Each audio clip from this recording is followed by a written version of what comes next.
Hi-Tec Oils Drift All-Star Series has journeyed its way to the southern tablelands of New South Wales for round 2 at Wakefield Park. My name is Jay Mack and I'm in the pits, and it's a hotbed of activity as we are set to roll into the on-track action with the Pro Division. A bumper field means we are racked and stacked with some of the best drivers in the country. To take you through the battles, we've got our commentators up in race control, Dan Mackey and Dave Carter. We're up here in the commentary box at Wakefield Park for round 2 of the Hi-Tec Drift All-Stars. We've just caught the tail end of the top 24 of Pro-Am, which we'll be going back to shortly for the live stream. Just getting a few of those bye runs out of the way and really deciding what our top 16 looks like as we cull down from a top 24. But out on track now, we will have our top 24 of the Pro. Before we get into that, we will have a couple of highlights up on screen now. Qualifying from the Pro here, we have Scott Shembry in the Hi-Tec Oils 350Z. He came in second place as in our qualifying order with roughly an 84-point run. So coming through here nice on the outside clipping zones where the judges have added a bit more technicality to this short track section at Wakefield Park Raceway. Looking for a reinitiation here, which we've seen there from Scott Shembry, pumping on some serious angle through the end.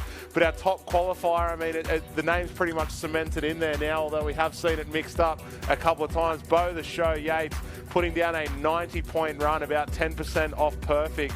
Coming through here, nice lot of angle there, finding the outside clipping zone that the judges have been looking for. And keep an eye on this reinitiation, bang, so much angle, and ending up mid-track is probably the only place where he lost those points. Straight into our Pro battle, and the first one there, Mickey Moo is driven straight into Cooter El Hooley.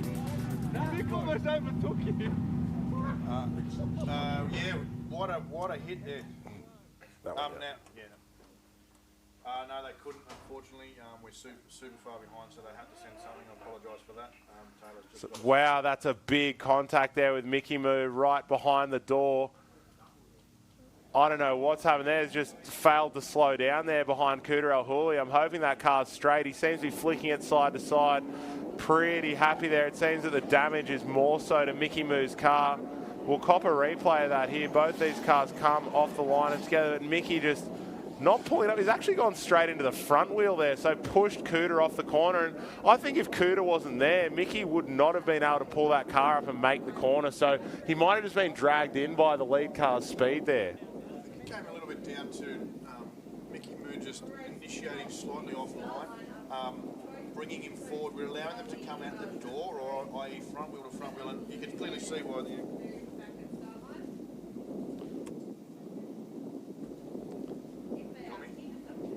So we've got Cooter chucking a Yui there in the replay, and what I've overheard Dan saying and a couple of judges saying there is that it could have been a result of Mickey Moo taking a bit of a central line there, but I'd kind of rebut that a little bit and just say that, you know, by how far his car pushed Cooter off the edge of the track, Mickey's car had plenty of lateral load going on. Like, that car was coming in sideways hot. And as someone who's driven this short track circuit a lot, you either get it or you do not, and you rocket off the outside of the track. So with pushing Cooter off, I think that's about the best we could have ended up with. But yeah, definitely Mickey Moo there. We're going to head down to J-Mac in the pits, who's having a bit of a run around. What do you got for us, mate? Scott Shembry, one half of the Hi-Tec Blaze unit. How's the 350 feeling today?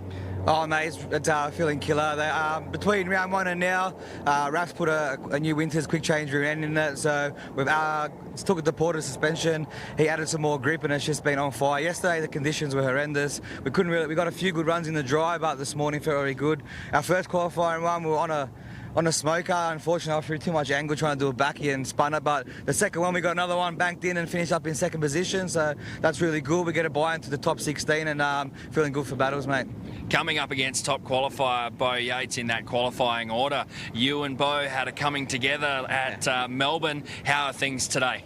Yeah, no, it's fine. It's racing, mate. Listen, we push hard all the time, and you know, I'm always going to push 110%. And if that means that I make a mistake and run into someone, at the end of the day, I want the sport to progress, and that's the next thing that happens in progressive. We've got to always be on door, and it is what it is. We're rebuilt, we're ready for today, and we'll just keep pushing 100%. Well, we are definitely looking forward to it. Dave, back to you.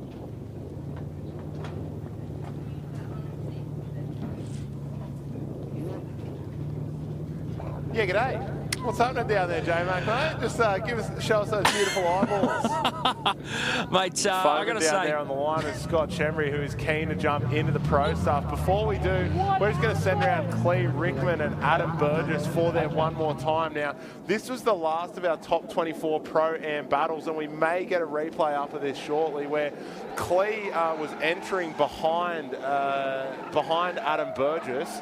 Tried to go for a bit of a scando and instead put the front of the car into the wall. We've got up on screen now while those guys are going down. Just a repeat of Mickey Moo there again. And look at the pace that he's exited the outside of the track with. I don't think there was any way on a solo run that he was going to maintain a judgeable line with that. Yeah, it's a hard one there. I think the judges are going to be leaning that way as well. As I say it, I see a couple of nods up and down because really, regardless of what the lead car does, like, I didn't see any sign of Cooter slowing down there, but let's imagine for a second a hypothetical that Cooter had done a massive brake check, locked the car up, completely speed stalled there. Really, in that situation as well, we'd be inclined to say that the chase car needs to pull up short and avoid that contact, unless it's an extreme situation, whereas Mickey's just come in here hot as, all handbrake, no foot brake, bang, straight into the front wheels. So if he would have been on the foot brake a little bit more instead of trying to extend that slide with handbrake, maybe we would have seen the cars coming together, rubbing panels, absolutely perfect. That would have been awesome. But you can see that he's just been looking over at the lead car there, handbrake, handbrake, handbrake. Where's the track going? Bang, we're off. So bit of a mistake there from Mickey Moo. Hopefully not too much damage that's going to prevent that car from running. And it seemed like Cooter was still comfortable with it there. But before we see that, we will just have our final run between Adam Burgess and Clee Rickman, who went to one more time. This is our very last run of Pro-Am Top 24, so you will notice a bit of a reduction in speed here.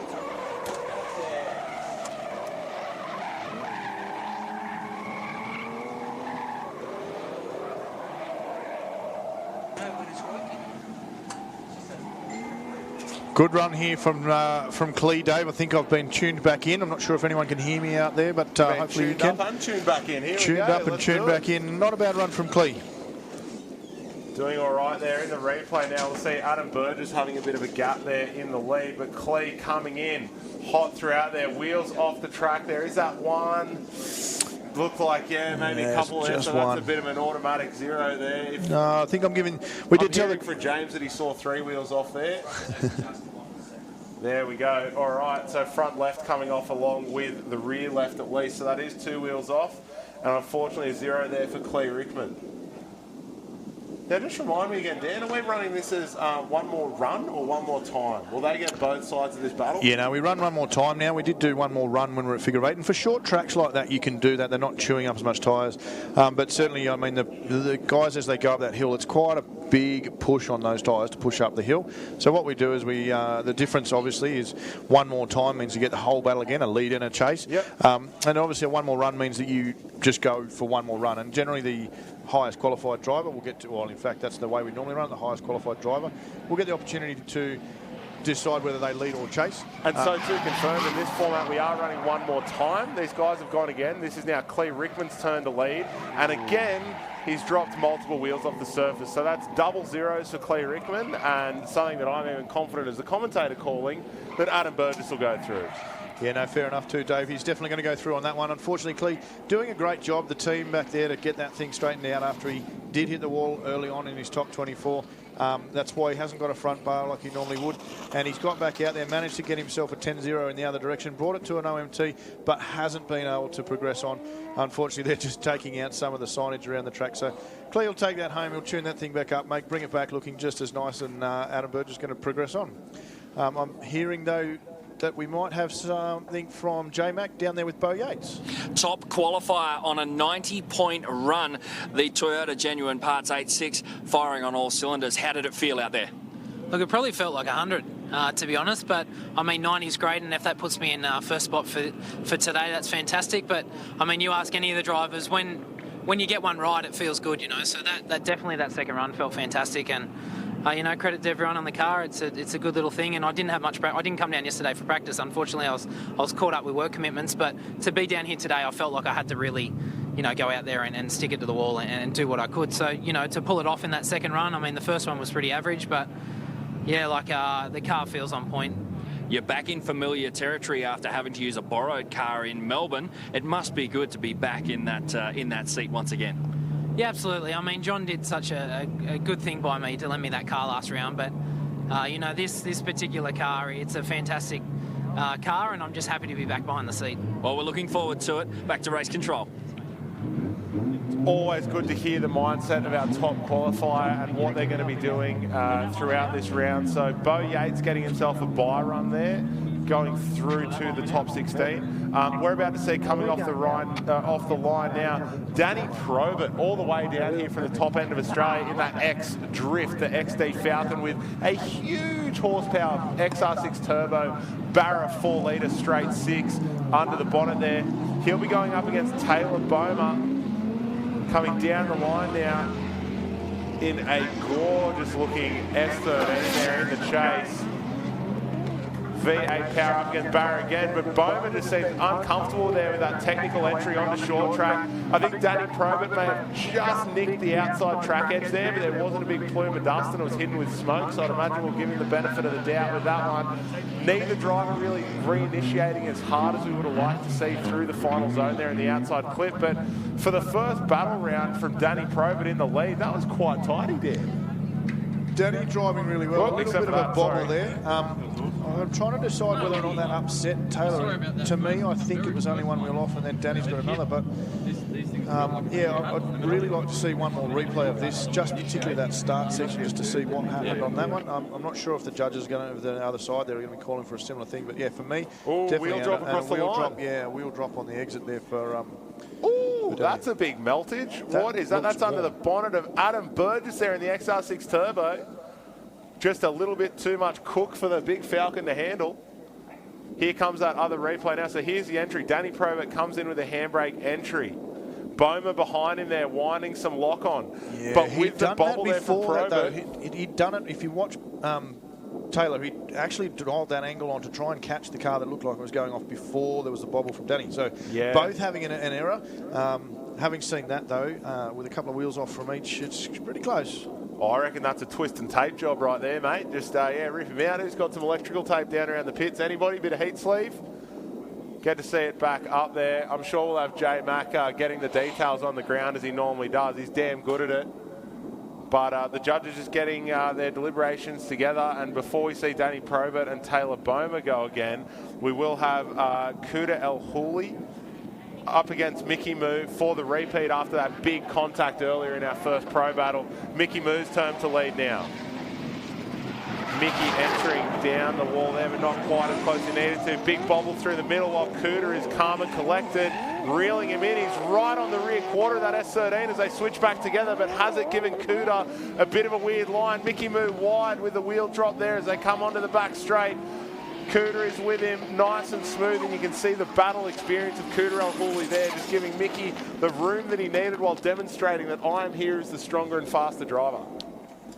Yeah, that's We're just going to head down to J-Mac in the pits, who's got the inside word. Adam Burgess melted through a battery terminal, but you were out there for a one more time against Clee Rickman. What does a one more time do to you in the driver's seat when you know you've got to go back out and do it all over again? You know what? I think we all actually want one more times because it means we get to do more laps. You know, we get to do some more driving. Can be a bit more nerve-wracking because you do know it is do or die. But look, the battle I just had with Clee was good fun. Sort of a little bit slippery out there still, so we're both sort of just being real treacherous, working our way around. But yeah, one more time's good. I'm glad I came through with the win. Well, best of luck for the next round. Yeah, thank you very much. He'll be all over the repairs with that. A bit of melted wiring is not enough to stop a drift car.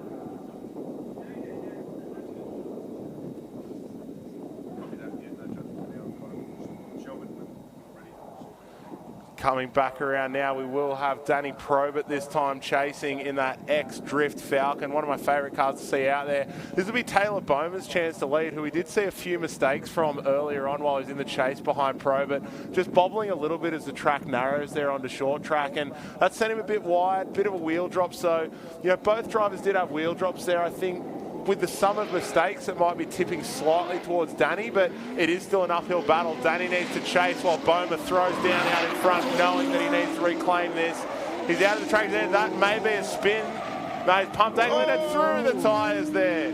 Something not quite right with Taylor Bowman's car there. He just doesn't seem comfortable with either the way it's steering or the way it's reacting to his driver input. But one way or another, it's just not settled out there. Look, I was chatting to Taylor earlier in the weekend yesterday when we were having some practice opportunities and the guys came up to have a yarn. Taylor, first time out on a semi-slick rear. Car's very well set up on a radial. In fact, last round he was competing in the Pro-Am Series, decided that he wanted to step up to Pro. But yeah, that's unfortunately possibly going to cause some damage there. But you could see like the typical mistake that you often have here. So you initiate, you got a bit more rear grip than you expected. It went to straighten up, so he's turned into the corner. It's pumped on more angle than he wanted, so he turned out of the corner. Then that shot him wide and straight through the tyre wall. So you'd see, I think you're right there, having the inexperience on semi-slicks, just chasing that additional rear grip, expecting the car to stay out there, when in fact it's, it's gripping and straightening and driving with that power. So you get back on it, and rather than going further out, sometimes it'll drive back towards the centre. That's exactly right. You have so much more what they call lateral grip, which is the grip while you're sliding when you've got a semi-slick tyre on there. Bit of fun and games down there in the pits while we're waiting for those cars to transition back around and Taylor to be dragged out of the tyre wall. But oi, Raf, I want one of those built by Raf Beanie's your dog. Yeah, they're definitely going to get a good run down there in the pits and the paddock today. It's pretty cool down there, even though the sun is shining in Goulburn. I think it's only around about 14 degrees down here, so pretty cold out there. Hard for the guys to get some tyre temp up today. A little bit of adjustments having to be made early on in practice this morning, which wasn't very long, but yeah, let's hope that there's not too much damage done to Taylor Bomber's car. It really is a pretty immaculate S13, that one, with the big V8 thundering underneath the bonnet there.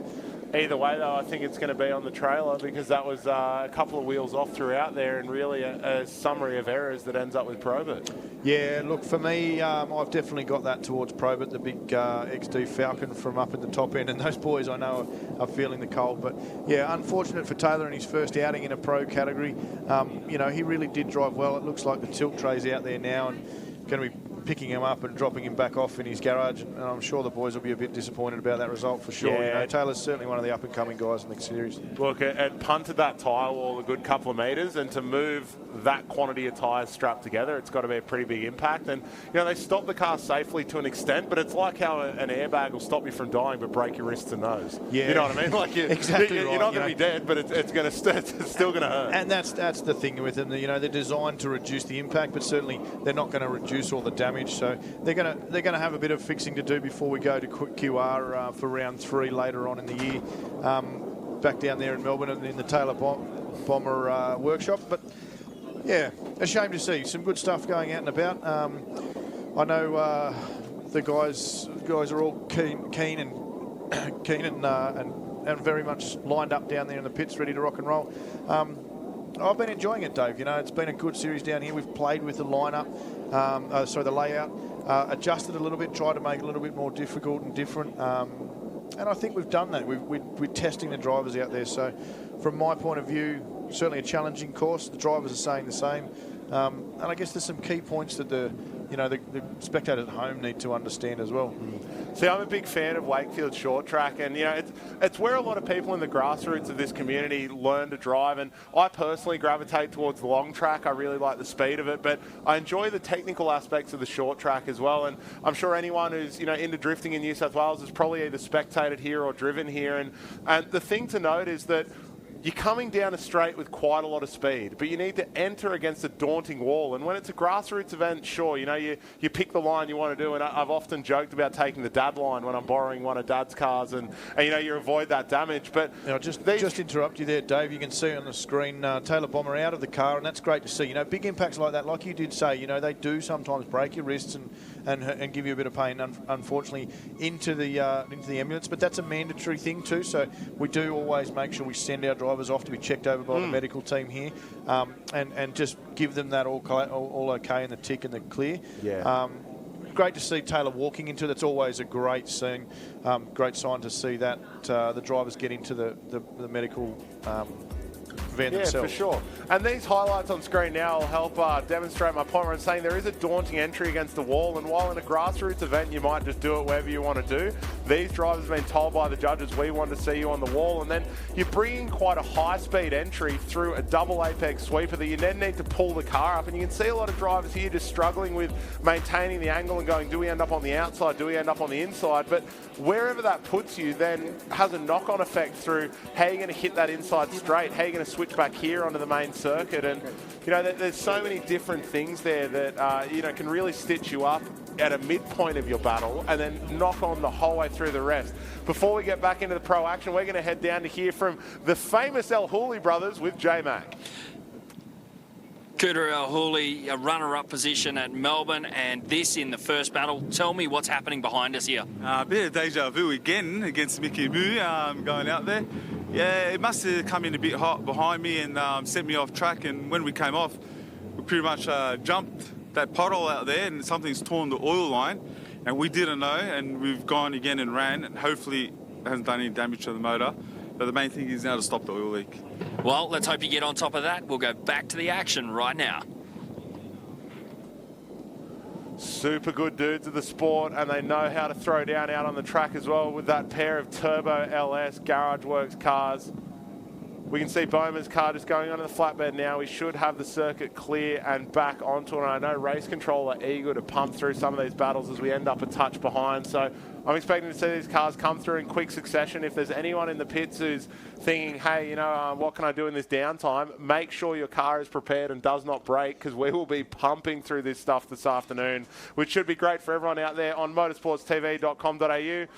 While you're looking for some more info, head over to the Hi-Tec Drift Australia Facebook page. There's plenty of driver profiles and information over there, and you can also get yourself a copy of the live stream to share, whether you're here or not. We like to get people out there and behind the sport. Yeah, definitely on that live stream, guys. Jump on and share it out as much as you can. Make sure you get people watching. Just trying to have a look. It looks maybe, Dave, like that rear might have collapsed on the Taylor Brommer car. I'm just trying to see on there. But definitely jump on the live stream. Share that out, motorsportstv.com.au, and let's get as many people watching some of Australia's or Australia's best drifters out there having a crack.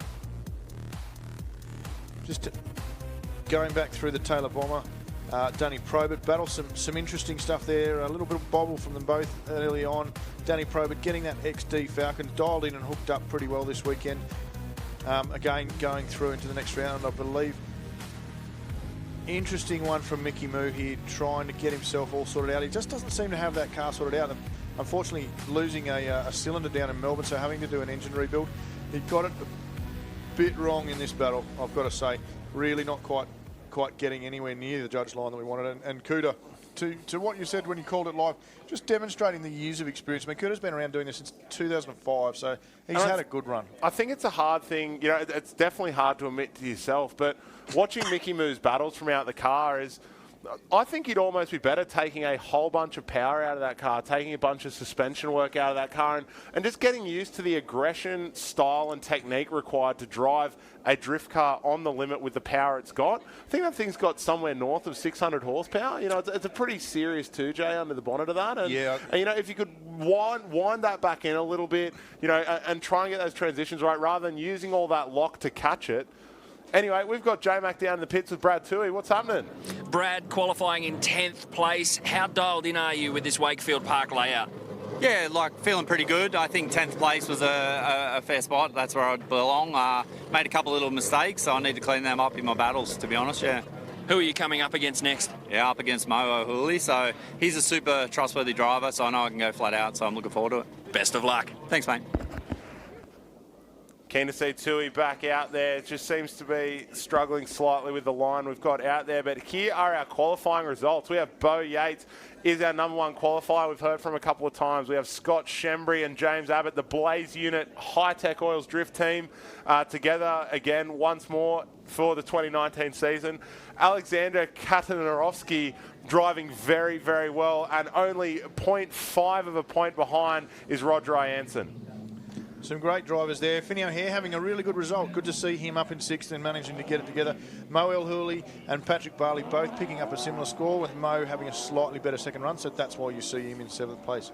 I'm just going to quickly go back through the live stream now. And first and foremost, big shout out to Jake Kennedy, mate. Our thoughts are with you, and we'd love to have you up here in the commentary booth, but family comes first. Yeah, 100%. So that's all good, mate. Ruben saying go hard dabs, and I'm keen to send Sean McDonald on there as well from Gearbox Masters. Now, he has rushed through so many gearboxes in the lead up to this event. I know for a fact that Angus Kidd and Jono Vaduris are running them. I was there on Thursday night picking up a gearbox for a mate, and he had about 3 or 4 RB25 and Z33 boxes just in pieces, saying everyone's going racing this weekend, and he was back till about midnight on Thursday night making sure people were down here for practice. So if anybody needs gearbox or diff mechanical work, Gearbox Masters at Minto, and Sean McDonald, big supporter of the sport. We've got a few other people on here, and people jumping over from the Formula Drift live stream over to Hi-Tec, so thank you for filling your Saturday with drifting from all around the world. We've got someone tuning in from Argentina.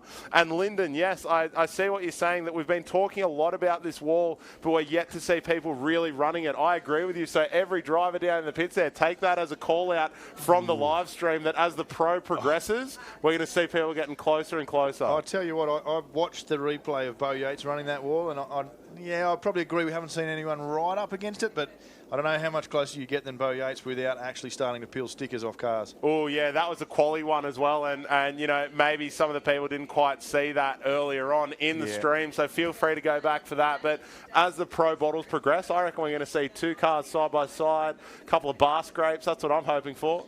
Oh, it's always good fun here, and that wall just adds another element, doesn't it, Dave? When you're really throwing in there hard, you've got another car in front of you, you've got to use them as a mobile clipping point, so it's going to be very interesting to see how they go today, throwing down hard. It's great to see the sunshine out. Goulburn down here in New South Wales has really turned the weather on for us. A little bit of cold, a little bit of wind, which is always good for drifting. Wind is a good thing in drifting because it blows that tyre smoke away, means we can progress on through, smash out the battles, and have an all-round good time. I mean, we all like to torch tyres. We do like to see where we're going anyway.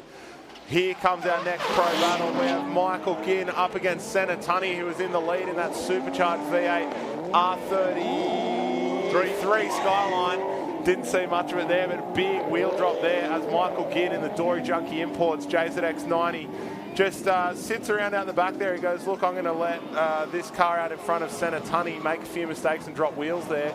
Seems to be a big separation as we head to the replay now. Senna entering against the wall here with a very nice entry. It seems like we've already had that call out there. Running a good mid-line there, Dave. That's what we asked them to do, going a little bit off. But here, unfortunately for Senna, dropping 1, 2 and 3 wheels. So, unfortunately, that's going to be a 0 for him. And I think watching that through another time, I can now see why Ginn has left such a big gap here. Is he was in and tight and nearly got cleaned up by Senna Tunney in front. Anyway, while we turn those battles back around, we're just going to head to J-Mac down in the pits with the inside word. Mitch Doyle, you've had 2 runs in the car today.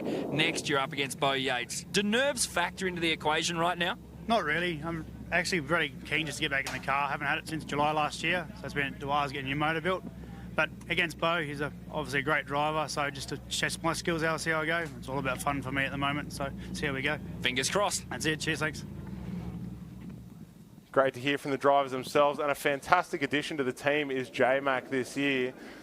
Loving having him on the mic and running around finding the inside stories down in the pits.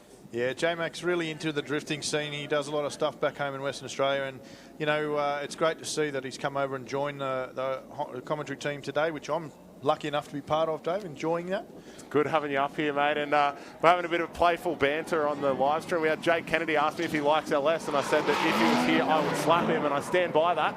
We have Michael Ginn out in front. Senna Tunney trying to reel in Michael, who seems to have dropped a wheel in the same position that Senna did. And there's a straighten. Oh, not the BN.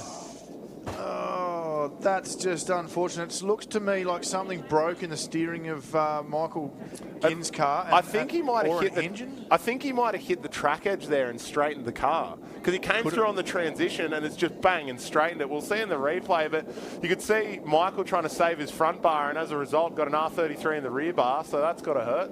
Yeah, definitely. You might be right. He seems to be moving under his own steam. Here he's on the outside there, and then as he comes back, he just kind of boonk, hits the track edge and straightens.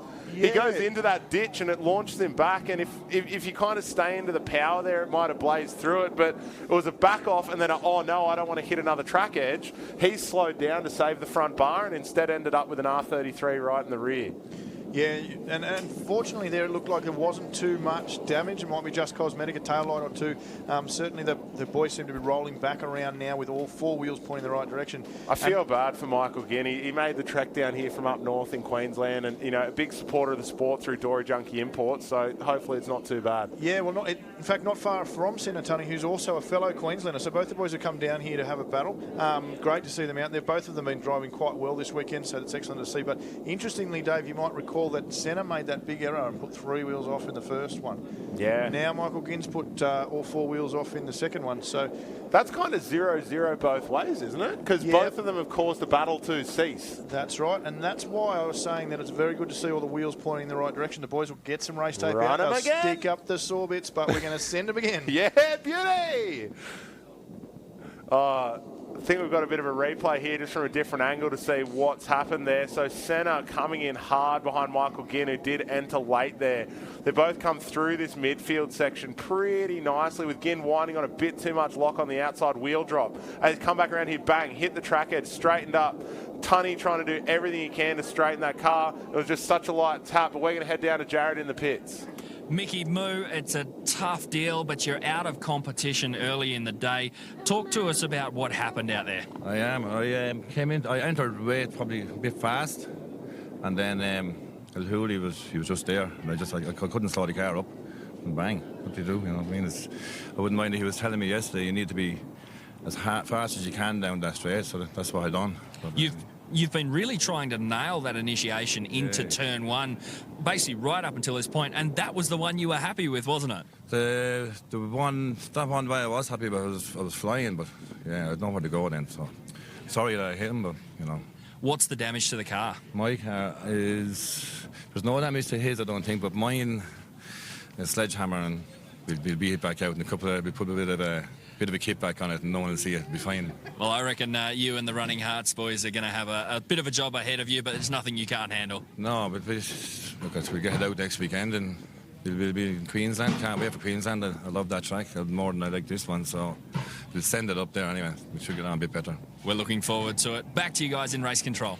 Well, there you go, Dave. You did call it out live and you said that Mickey Moo just sent it too hard, and you're exactly right. When we looked at the replays, I had to agree with you, and he's just confirmed it for us. So that's what happened with Mickey Moo, running into the side of Kudo El Hurley.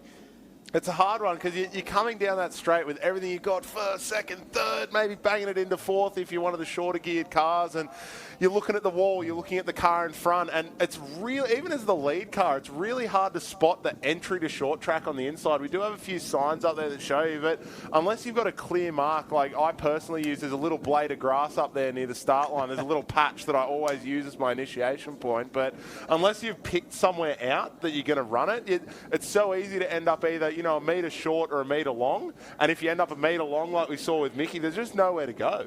That's right, and the track conditions change a little bit each run. There's a little bit more rubber goes down, so the guys have to drive around and adapt to that. You can't tune a car to the changing conditions perfectly. You have to adapt as a driver to make sure that you can do that. And in a battle competition, obviously, we're looking for them to be right on that door. We've asked the guys this weekend to enter right on their wheels and go for it, and that's what Mickey Moo was doing. He absolutely sent it in there. Unfortunately, sent it a bit hard, and the result was contact. So Mickey's going to bow out a little bit early this weekend, but we'll look to see him back in Queensland in a couple of weeks' time. It'll be good to see. We're just turning some cars around now. So if you are in Pro-Am and looking to have a run today in the top 16, it would be nice if you could start your car and meet us on the track. We are looking to party here and pump through the rest of this battle tree. We have some of our top 16 decided for the Pro Series. So far we'll have Danny Probert facing off against Scott Shembry, and Mo El Hooley will be battling Brad Toohey. We'll still need to see Senna Tunney and Michael Ginn go again, but we can confirm that Finney O'Hare and Matt Van Kirk, all the way down from the US, will be running, Hi-Tec Drift Australia.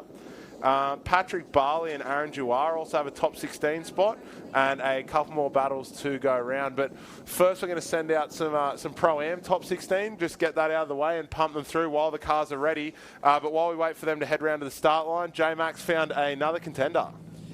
Tunney one more time, but a little bit of damage. How are you feeling? Oh, it's still good, still pumped. It's always a good time when it's a one more time. Unfortunate that we both had a little ding there, but we'll go through this one more time now and see what happens. Let's see how it goes. Thank you.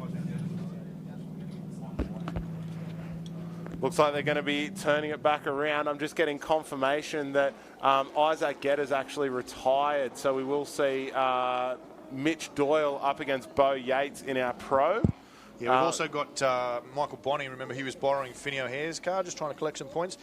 He's elected not to put that car in any more danger. He doesn't want to rub it against the wall on Finney, particularly when Finney's had such a good result in the start this weekend. So he's popped himself. He's retired as well. That'll mean Angus Kidd will go straight through to face off against Alexander. So really the only battle that we're waiting to see decided from our Pro Top 24 is for Tunney to go back up against Michael Ginn to work out who Jabs is going to take on in the top 16. But we have Bo Yates up against Mitchell Doyle, Patrick Barley against Aaron Juar, Alexander Kantarovsky up against Angus Kidd, Roger Ianson up against Kudarel Hooley, Scott Shembry against Danny Probert, Mo El Hooley against Brad Toohey, and Finney O'Hare facing off against Matt Van Kirk. So that's the majority of our Pro Top 24 done and our Top 16 decided. We have gone through that process previously with Pro-Am before we kicked off the live stream. So we're going to dive straight into the Top 16 now for the Pro-Am, and lining up on the line now, who do we have? We should have Jeff Hayes and Marky Mark lining up there, Dave, if I can see that correctly. Jeff Hayes, he's quite a good story, actually. He got the wild card down in Melbourne, got popped in, had to go out and qualify first, managed to set down the benchmark score first up, and no one could catch him in qualifying. Then went on to battle his way all the way through to the final and took the win. I just love the hype he had on the podium. Like, I've never seen someone so genuinely excited about after a drift event. Like, he was almost shaking and he had the champagne going and he was up on the podium just living it up. So I love those stories where a wild card earns their position in the series, but then goes through and proves why they've earned that spot and ended up on the top step. Yeah, exactly right. He really is a good little driver, and we're about to see that now as he goes up against Marky Mark, throwing it into this first corner. What an entry from Hayes. Very nicely done there. He's keeping it on the track surface. Nice on that mid-line as the judges want, going wide here. Beautiful. How's the transition? Great emulation from Marky Mark behind him, but then speed stalling a little bit, trying to avoid Jeff Hayes. Jeff Hayes filling that zone and going a little bit wide. It looked almost like he was going to go off, so that may have unsettled Marky Mark a little bit, but the guys were asked to fill that zone all the way up. Marky Mark needed to push a little bit more into that. We're going to see that now in the replay as we watch Jeff Hayes getting right up against that wall initially on the entry, coming back through mid-track where we asked him to be. So Jeff really ticking the box, offering a very, very chaseable line. Marky Mark needs to be getting right up on that door now, and he hasn't done it. Dropping a little bit shallow, and that's caused that stall that you correctly noted. Now giving Jeff the opportunity to get away. A wheel drop there is going to take a little bit of deduction for Jeff, but otherwise a very good lead run. And I think really what we saw from Jeff was he's throwing that big angle deceleration entry that you guys are looking for through the middle. He might have taken it a touch deep, but he was still well within the scope of the judged line. And I think that's just caught Mark McTiernan just a little bit off guard. And then as they've switched back, his emulation was perfect, but the difference between a car that's currently pedaling second or third gear and switching back is very different to a car that's pretty much come to a complete stop and needs to re-clutch back into that gear. Yeah, that's exactly right. He was well within his rights to go out where he did go, and Mark needed to use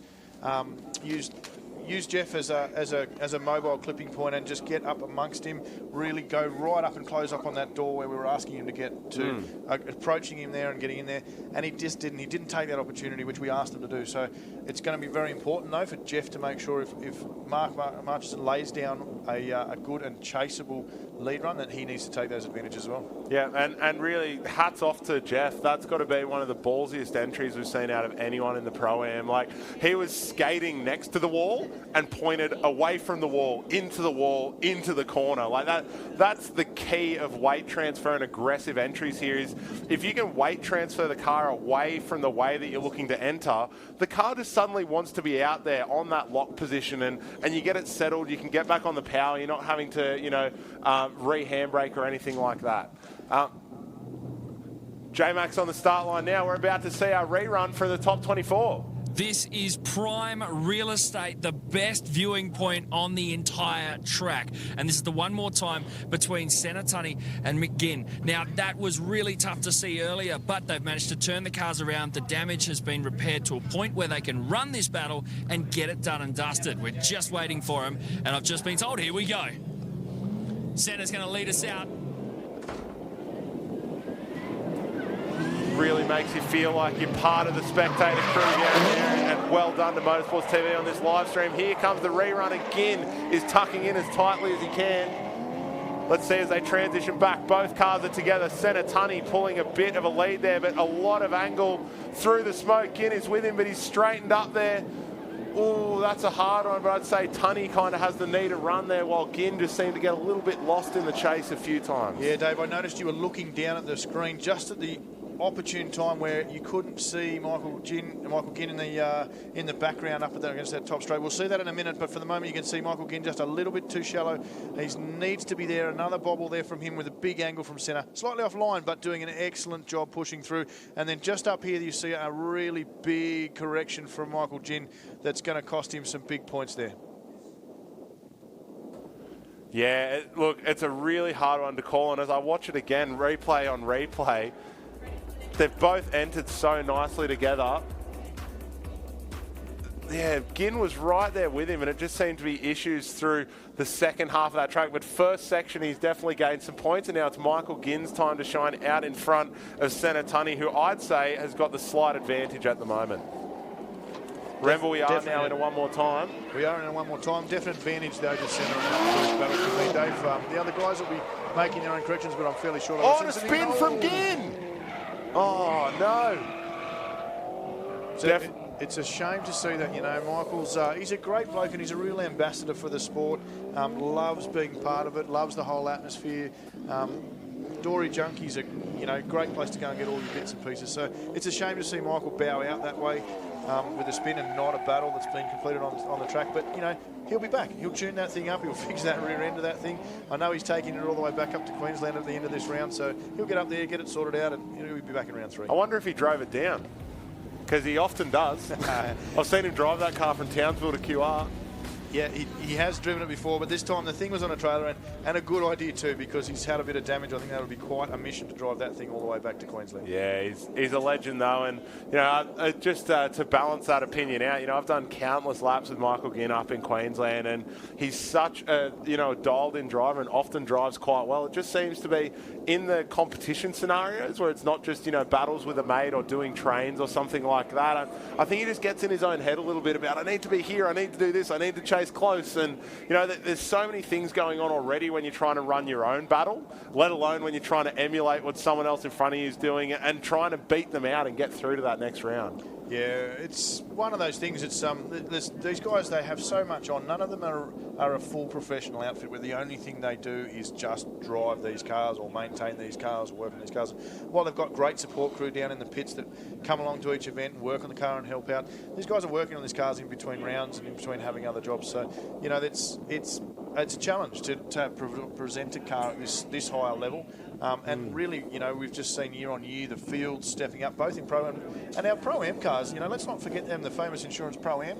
They are doing a great job with the presentation of their cars today. And I even see, wildcard entries like Brendan Ryan in that red IS 200. He's managed to attract a small amount of sponsorship between his wildcard and here, and he's got a sticker on the door, and it's awesome to see. Yeah, very cool car, and the whole field's been ramping up the way that these cars are presented. We're just about to have another battle leave. I think we are back into Pro-Am. We are into Pro-Am. We're going to see Jason Hendon taking on Mitchell Brooks. So, again, we're talking about Mitchell Brooks. He managed to get through his top 24 battle. First time out in competition. It's going to be great to see how he goes. The battle of the S14s, but two very different cars. Jason Hayden in a pretty wild-looking thing, big rear radiator setup, the whole lot.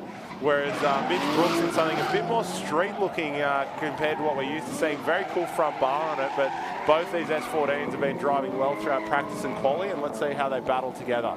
Nice emulation there from Mitch Brooks in the chase, switching back around the same time as Jason Hayden, and seems to be reeling in the lead car nicely there, especially through that last section. So we did see a bit of separation in the mid parts of the track, but in each corner and each clipping point where it really counted, Mitch Brooks dived in on Jason Hayden, so strong chase there.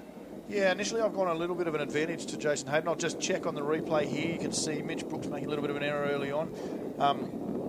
Jeff Hayden doing a good job. He's getting onto that line quite well. And I guess that's just time in a car, battling in this situation. But really, kudos has got to be given to Mitch Brooks. He's really close to Jeff Hayden there and doing a great job for his first time out. Yeah, really nice tuck in there from Mitch Brooks, but I think you're right that if you're going just pure, going off the judging criteria, which we all should be doing, Jason Hayden did have a slight advantage there, but I'll be interested to see the position switch, because from the way that Mitch was able to dive in those chase positions, it indicates that Mitch's car might be that little bit quicker. Yeah, that's right. Now, if you're following along at home, we are switching up the drivers here to run. Beautiful touch. Jeff Hayes there coming in, perfect proximity and the lightest of touches on the lead car there with Mark McTiernan.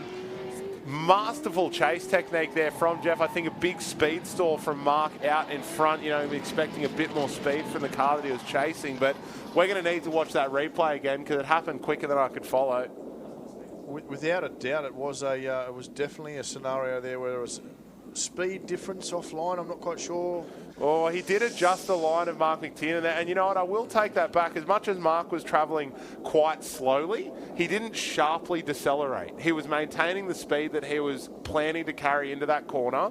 There was no big stab. There was no moment when he stopped. And Jeff Hayes just didn't manage to pull up as close as he could. Yes, the contact was light, but it was enough to move the rear car off its, move the lead car off its line. And as a result, Jeff Hayes is in the wrong there. As much as I hate to say it, it otherwise maintained proximity so nicely, but just that hit a little bit too hard to overlook from a judge's perspective. Yeah, and you're exactly right. We've unfortunately had to give that one, well, not unfortunately, I mean, you make errors out there and you end up on trailers. I'm not quite sure which way the other two will go, but this one for me is going to go towards Mark McTiernan. He was pushed offline, and later on in the replay, which we didn't get to see just there, Jeff did actually bail right out of the drift while Mark did what we asked him to do, and he did everything in his power to try and maintain that drift even after he was pushed, but unfortunately he was just pushed a bit too hard. For me, definitely a Mark McTiernan win, but we'll see what the other guys have got to say, and we'll let you all know as soon as we get the results through. Yeah, we'll wait for the judges, and while we're at it, just a quick shout out on the live stream, Joel Raby, Mike Scotto, and of course my boy Brad Howe, king of the S chassis. Mate, you got to pull one of those Sylvias out of the shed and get it door to door with some of the best drivers in the country. I think if you get yourself along to an event that has a wild card, you'd be a pretty good shoe-in, because he's a very good driver, Brad Howe. Like to see him getting down here. Yeah, great to see more people coming along, and it's good to see them following along and interacting on the live stream. As we get further on, Dave, I'm sure we'll start calling them out and getting them to give us a thumbs up for a certain driver, and maybe a smiley face for a different driver. We'll work it through, get some judging going on at home. I know a lot of you guys weren't in the driver's briefing, which was very detailed, but it's always a bit of a fun game to play to see which way you go. Now, Mark McTiernan has gone through into the top 8 after that contact. I've got the confirmation through that the boys did agree with me, and yourself, Dave. And so Mark will be progressing onto the top 8, and it'll be good to see him keep battling through. So I think we've got the second half of Jason Mitchell. What I was trying to say before was that we're running dual pass now. We're a little bit behind time after a couple of stoppages before. So if you're following along at home, there'll be a pass followed by a pass from a separate battle, and then we'll come back to the other battle, run that one, and then follow along with the one after that. So it's a challenge. Dave will do his best to keep you informed. I'll do my best to do the judging. We'll get through it by 5 o'clock. We're trying, mate, and we have Mitchell Brooks out in the lead here, and this will be where we can see the difference in speed between these S14s. Will Jason Hayden be able to hold on to the back of what looks to be a superior road speed car? And there it is, Mitchell Brooks pulling away, slight bobble and a nice re-entry there. He was facing the opposite direction through that last zone, but for a Pro-Am, that was a rocketing run. That was a fantastic run, Dave. He's got nice and close up to that wall. You know, it is his first run here, and we've asked him to be there, but he's close enough. He was closer than Jason was in the chase position. Jason definitely falling off the back here. Mitchell out the front, picking up the clips. Jason taking a shallow line, and just, you'd think that car with the big 2J in it would be able to catch up. Maybe too much wheel speed. Little bit of a switchback and a bobble there at induction, but a big throw and a great run out the front in the lead from Mitch. And he was excited. You see his arm come out the window as he crossed the line. Well done to him. Yeah, the live stream's getting behind him there as well. We are seeing quite a good run there from Mitch Brooks. That's where I would be leaning, but we'll wait for the judges' deliberation there. The only top 8 result we currently have is that Mark McTiernan will be going through. Yeah, and great to see Mark, like I said, going through. For me, I'm not quite sure. It's not a big advantage to Mitchell, but I've got an advantage to Mitchell in that one, so we'll need to wait and see what the other 2 judges do. Of course, there is 3 of us here, so, you know, we all make our own choices independently of each other, and that goes cycled into a program that spits out a result. So I've entered mine. We'll see what the others have got to do. Beautiful. Can't wait to see that decision come down. But in the meantime, I believe we have Paul Alexander on the line up against Flash Smith. It's going to be good to see these 2 guys do battle. Flash Smith in the F15. Paul Alexander in that Running Hearts DC supercharged V8 S13 that is also being driven by Matt Van Kirk in Pro. That thing's doing a number of laps this weekend and seems to be steering fantastically with quite a lot of road speed behind it. Sorry, mate, I just ducked over to the judges there to get a bit of a comment in with them, and we're working through it. But, yeah, no, look, road speed is always important, and with Flash Smith and who have we got? Paul Alexander out there. Yeah, that's going to be an interesting one. Paul driving really well this weekend, you know. He's been definitely driving better than I've seen him drive this year, for sure. So he's on form, qualifying 4th. Let's see how he sends it. Oh, what an entry. Nicely scanned over, but not quite getting that angle back for Paul Alexander, while Flash Smith entering nice and early. Here's there with Paul Alexander. Here he comes, angry as Flash Smith in the chase. Managing to avoid contact there while he stays with Paul Alexander. I knew that was going into a spin, but man, I reckon that's got to be the fault of Paul Alexander for stopping in front. Yeah, look, I'm definitely going to call that one on. I mean, I'm only judging on the eye. I'm going to look at the replay now, but for me, it looked like it was all Paul. He was so rocket ship fast to start with. Flash Smith doing everything he can to catch up. A little bit, well, no, actually quite good online in the chase position. Paul ran a little bit wide, dropped the wheel. That's how's the proximity through here? Yeah, throwing it in the smoke. These 2 have done a lot of driving together. You know, they're good mates. Unfortunately, Paul just getting it all wrong through there, and Flash doing his very, very best to stay up. But, yeah, that's... Big boy Bamford on the live stream, mate. We would love to see Steve Bamford from Revolution Motorsport bring that 180 SX down here. I don't know anyone who chases quicker than that, but let's head down to J-Mac in the pits. Jeff Hayes freshly eliminated from the competition, but top qualifier has to be your silver lining for the weekend. Yeah, it definitely is. In my lead run, I could feel him behind me. I gapped him after a little bit, but he's reeling me in, so I knew it was fast. So I thought I'd dive on his door, get right up in there, and yeah, just went a bit too aggressive. And then, yeah, I didn't want to keep it planted on him, so I backed off, straightened up, and got back into it. Yeah. Well, a great job nonetheless, and congratulations on making it this far. Back to you guys in race control. Yeah, great to hear Jeff Hayes just having that friendly competitor attitude. And it was a great contrast to, say, like the contact we saw with, you know, Mickey Moo and Kuda, where Jeff knew that he was coming in, you know, hot. Yes, it was a bit later on and there was a bit more time to react, but he knew he was coming in hot. And like he said, if he would have stayed into it, he possibly would have got more points. But with the contact already changing the line of the car in front of him, the safest thing to do was to back off, and it was good for Jeff to do that. Now we have the battle of the Brendans. Brendan Ryan in the chase up against Brendan O'Grady. And if I haven't oozed enough about JZXs enough in the series, can I say I'm a big fan of that JZX 100 Mark II. Sounds incredible. But also the SXE10 Lexo behind it. Both these cars underneath a little bit more similar than you'd expect. You know, the JZX and the XE10 platform does share a little bit of suspension components here and there. Both very nimble chassis despite their size, although I'd say that little Lexo does have a bit of a weight advantage, with Brendan Ryan steering it quite nicely as our wildcard entry for round 2. Yeah, Brendan O'Grady, Bogger in the front in the green car. I'm going to say green versus red for this one with the two Brendans, Battle of the Brendans. Really working on his line this week, and you can see he clipped all of those points around a really chaseable lead. And maybe a little bit of inexperience from Brendan Ryan. He was a fraction behind and a little bit offline. So for me, it's a slight advantage to Brendan O'Grady in the green car out the front. I agree with that. We did also see Brendan Ryan just in some sections straightening up and just kind of following the lead car. So, yeah, I think you're right that as much as it is a slight advantage, I can feel it leaning towards Brendan O'Grady. Yeah, definitely. We're going to switch it up. Here's to a repeat. Flash on that wall the whole way down the clipping zone. He's hungry for this one, but Paul Alexander's behind him. That straighten from Paul Alexander is going to be hard to overcome, but he's not giving up, staying into the power. And as they come through the midfield here, Flash Smith just that step in front, heading through across the line here. Not as snappy on the initiation as we would have liked, but Paul Alexander off the track edge. That's about as deep as it gets, nearly up the tyre wall there. Wow. Absolutely sent it, and that's Paul Alexander's motto. Just bury that throttle and send it, and he's definitely done that there.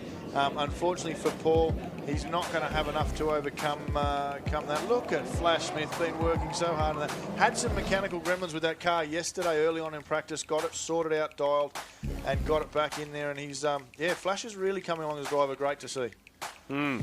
Yeah, you can see that through running his own events, he's been getting a lot more seat time, a lot more practice out of the series. But he just seems eager to put that car on the line and just drive as hard as he possibly can. I cannot believe how close Paul Alexander was to a rollover then. Yeah, I tell you what, and I reckon Matt Van Kirkson in the pits would have his hands on his head, think, oh, there goes my aspirations as well. Obviously, not my rental. Sharing the rental this weekend with Paul Alexander from the Running Hearts Drift team.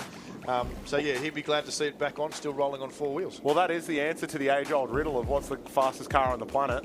A rental car. You're exactly right. You're exactly right.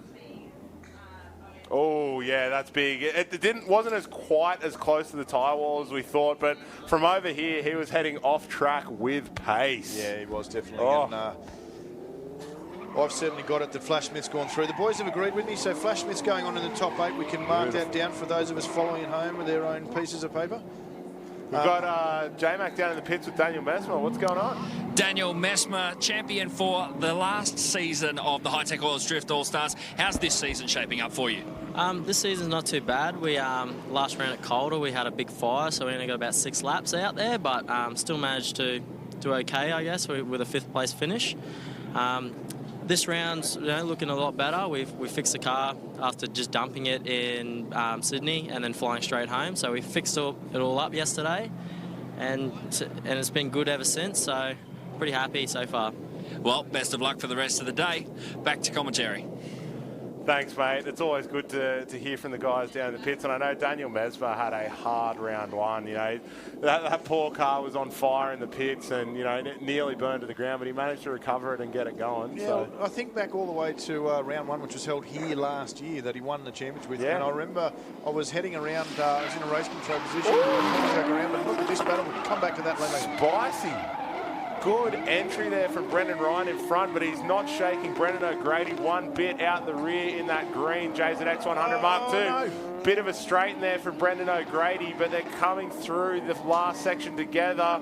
Oh, Brendan Ryan pulling away there in that red little Lexo, and yeah, I'd say the advantage going to him there due to Brendan O'Grady's straighten in the middle. Yeah, that's going to be the case, Dave. I've got to have a look and count up my deductions. The front end in that little SXE10, man, doesn't that thing steer well? He's got it very well hooked up. Oof. There's that error. Don't think it was quite a straighten, so it'll be deduction. Been a big one. But then you've got a bit of a straighten from Brendan Ryan going up the hill as well. difficult one to call. I know I'm leaning towards Brendan O'Grady, and no, that is not a result of my JZX bias. Well, I hear, Dave, there might have been we're going straight to JZX added to your family. Oh, yeah. I've actually given it a lap around Wakefield. It went all right. No way. You've got a very nice father to allow you to do that. That was dead. Unfortunately, a spin there from Mitch in this OMT battle. They got sent again. Yeah, it looked like, Mitchell Brooks in the chase there, just getting a little bit lost while Jason Hayden out in front. Which is a shame because, you know, we saw previously Mitch having quite a good run there. We'll watch on the replay now. Looks like a bit of an over-rotation there and just avoiding the spin, rolling forward, but still 2 wheels off, automatic 0.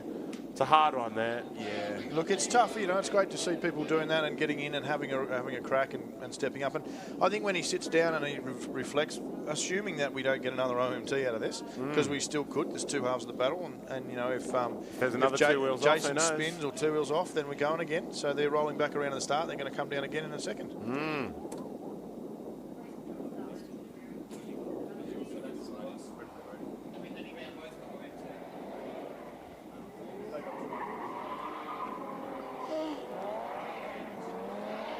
Running him back around now. We'll now see Hayden chasing Brooks. Brooks in the lead. Needs to overcome the mistake of the spin he's had before, and you can see he's hungry for it.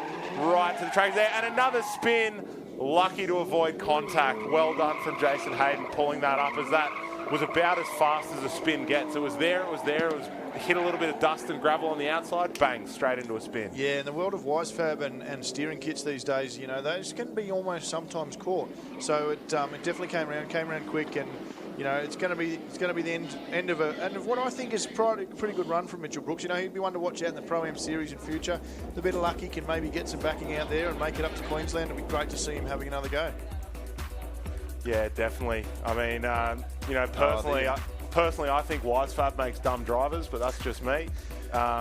We're all entitled to our opinion, Dave, and you know there's plenty out there. We're going to get a bunch of them through the live stream, and it's great. You know, it's always nice to see positive opinions shared amongst both commentators and judges and drivers alike, and of course the fans at home. You know, it's great to see them having their opinion as well. Everyone's entitled to it.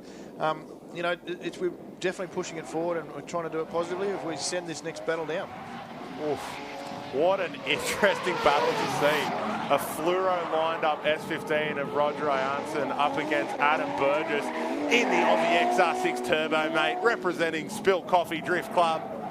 Going through, yeah, true blue cobber, straight through the middle there. Love to see a Falcon out there doing a Bernie, but it's definitely Roger Janssen with the advantage there, maintaining a nice smooth run and hitting those judged points, while Adam Burgess just flopped around out the back a bit. Yeah, I mean, Roger's an excellent driver. He's coming from, I think, is it a sprint car or something background? He's done a lot of driving before and decided to come and have a crack on the drifting scene. I think maybe prototype drivers it could be, Dave, if I correct myself and think back through it now.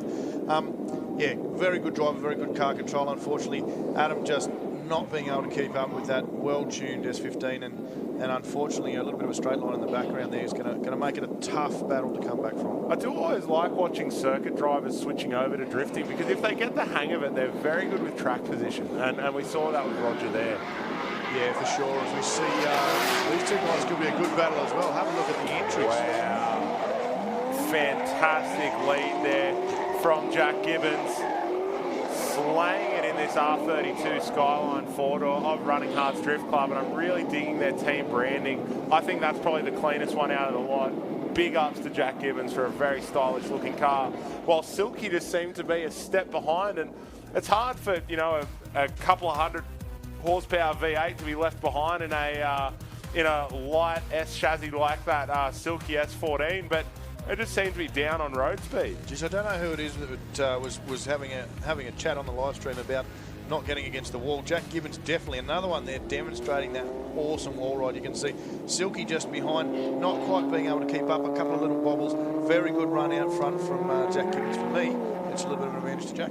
Yeah, I'd agree with that, and also just more talent coming onto the live stream. I wish we could transition some of this onto the track. Steve Pembry king of the 2GR 86 that we saw out here throwing down. Probably one of the fastest cars on par with Bo I've seen through the short track at Wakefield, but it's just sitting up parked, waiting on a dry sump setup and a few different motor things. But it's been like that for 5 years, mate. Pull your finger out. We want to see you down here driving.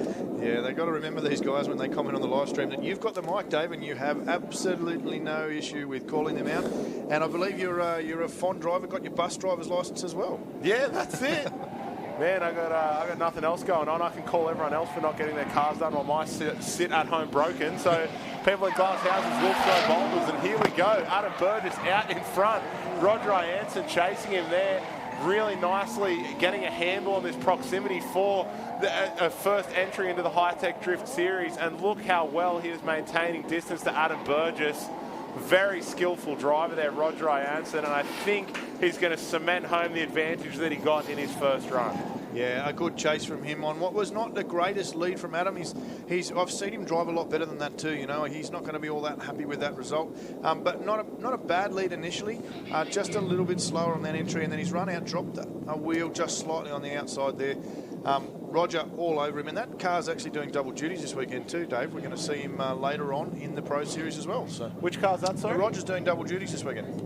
Oh, he's driving in both. Driving in both. What a weapon. That's the best way to get practice. And we saw drivers like, Warwick Hill and a couple of other guys in previous seasons who've run both Pro and Pro-Am, and they've come out so hot into Pro because they've had practice all day. Yeah, that's right. Roger Jansen getting the win on that one, Dave. Now we're going to see a cracking battle. Jack Gibbons all over the door. Look at that chase.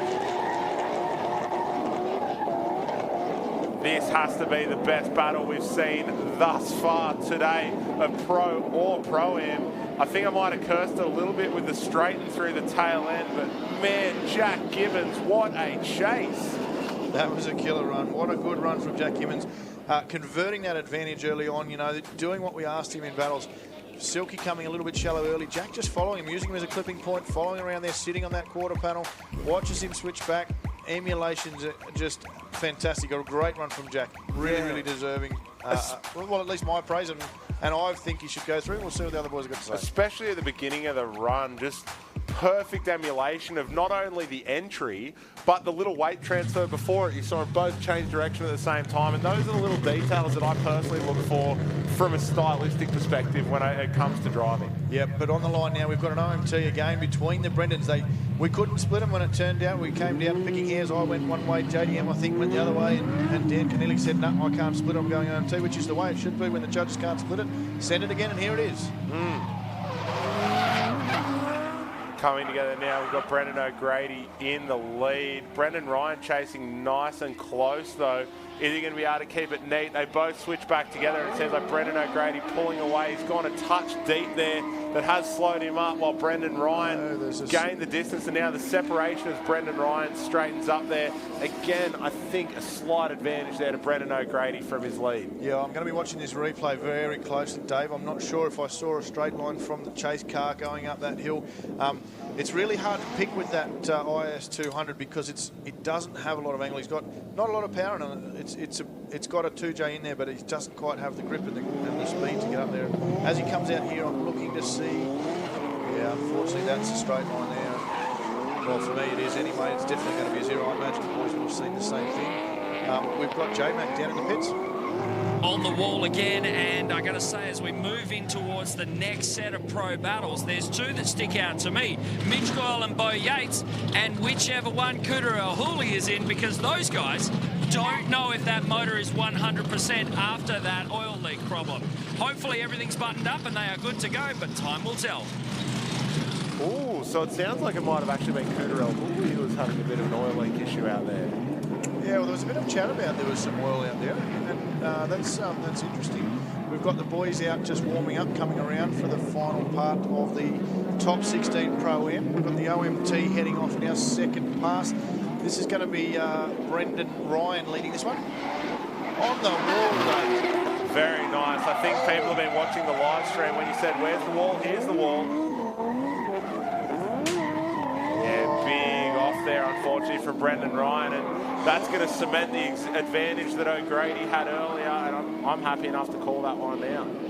Yeah, I think you'd be safe enough to do that one, Dave. I know you're very impartial when you do make your own calls, and you do call out that you're not the judge. You didn't set the criteria, and it is only your opinion. But in this case, I think it's an unfortunate end for Brendan Ryan. He's driven almost faultlessly all weekend, hitting those lines and really, shown that he deserves to be in this series. So certainly, hopefully, picks up a few more backers. I, for one, would love to see that thing trek itself up to Queensland. Talking to Brendan, he's having an absolute ball this weekend, loving it out there in the pits. The vibe is just absolutely cracking, as all the drivers are. And Brendan O'Grady dragging this thing, committing to the series and coming up from Victoria. Good to see him get the win as well. So, well done to the Brendans. Yeah, it was a great battle. I was happy to see it run one more time, and it's often the pressure applied by that second round of battles that helps us decide that. Big shout out on the live stream to Mr. Rob Pickles, helping us out getting Hi-Tec Drift Australia going out throughout the UK. Thanks for giving it a share, mate, and much love also to Guzzy sitting at home. Give Ella a bit of love for me, mate. All right, now we've got Daniel Mesmer out in front with Steve Cerrone chasing. These guys are both keen as on it. Look at Steve diving in there. Nice emulation, and he tries to tuck in, but Mesmer seems to just have that bit more speed.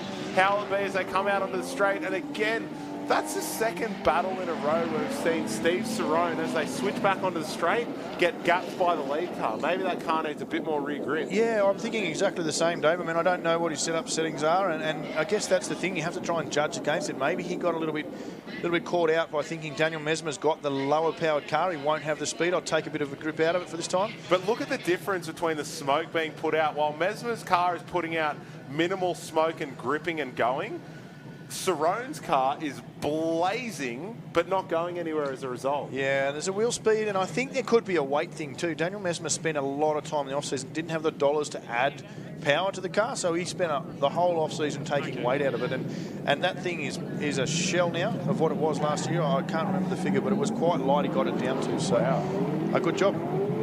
Good on him for sure. Got Cookie now up against corner. Oh, no! They're both off there. Well, that's an interesting one. That's where Damien Cook's pushed in very hard there, and in the background you've got Michael Corner doing the right thing. He's following him. He has the rule is that you use the lead car as a mobile clipping point. So he's followed him and followed him off. That would have to be attributed to Damien going in a bit hard and Michael just doing his best to keep up with him. So the question would be, considering they both had two wheels off, would it be a 0-0 or a 10-0? No, it's always if the lead car zeros first, in which case he has, then he will.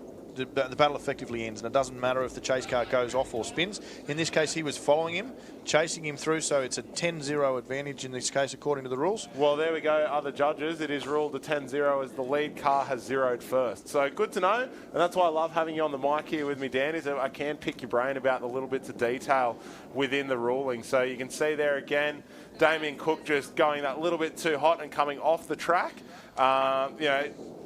Michael Corner not really left with any other option instead of chasing the car that was in front of him. So you're right, Dan, that as a result of the lead car setting up a line that really didn't follow the judge line or the track, he's then forced the other car to leave the track surface, meaning that Damien Cook has received a 0 and Michael Corner now has a 10-0 advantage heading into his next battle. But first, Steve Cerrone out in front now. We've switched this battle around with Daniel Mesmer in the chase. Yeah, and I'm not sure if you could see that from your angle, Dave, but Daniel Mesmer in the chase missed. There's a tyre on the inside of that corner, and he must have missed it by millimetres. I could hear the judges along beside me here, and they were all just going, wow, that was close, very close. But not a bad run from the boys. It's pretty close, that one. It is a sport of millimetres, and I think in that last section there, we did see in the previous run Steve Cerrone not quite having the speed, but he did seem to pull away. So we've got Steve Cerrone leading while Mesmer is in there. Yes, just off that tyre on the inside. Came through here, nice emulation between the two. But it's in the last section where Mesmer just seemed to bobble a little bit while he was trying to straighten the car to maintain that speed. He straightens here and then he got that reinitiation. So that was neat, but just the little transition from short track onto long track was a little bit messy, but I don't think that's enough to remove his advantage from pulling away from Cerrone in the first one. It's a harder.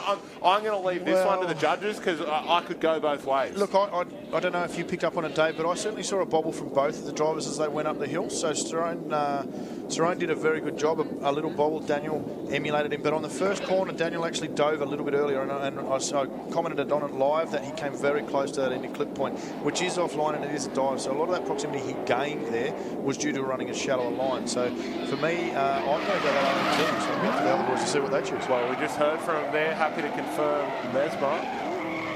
Okay, both of them together. Both of them said Mesmer, no worries. Well, that's yeah, look, I was too close to split it, but that's perfectly fine. That's why we have 3 judges. Is if there's 2 of them together and there was only 1 point in it, so a very close battle. Here we have Michael Corner out in front, and all he needs to do is bank a safe lap here to take advantage of the 10-0 that he had. He still threw down. I mean, you're out here, you're going to practice, and getting comfortable with that wall there, running the mid-line, exactly what the judges are after. They're both coming through here as Damien Cook chases, but just he's good on the emulation, but not quite the aggression or the angle that we need. Anyway, while the rest of that replay runs, we're going to head down to J-Mac.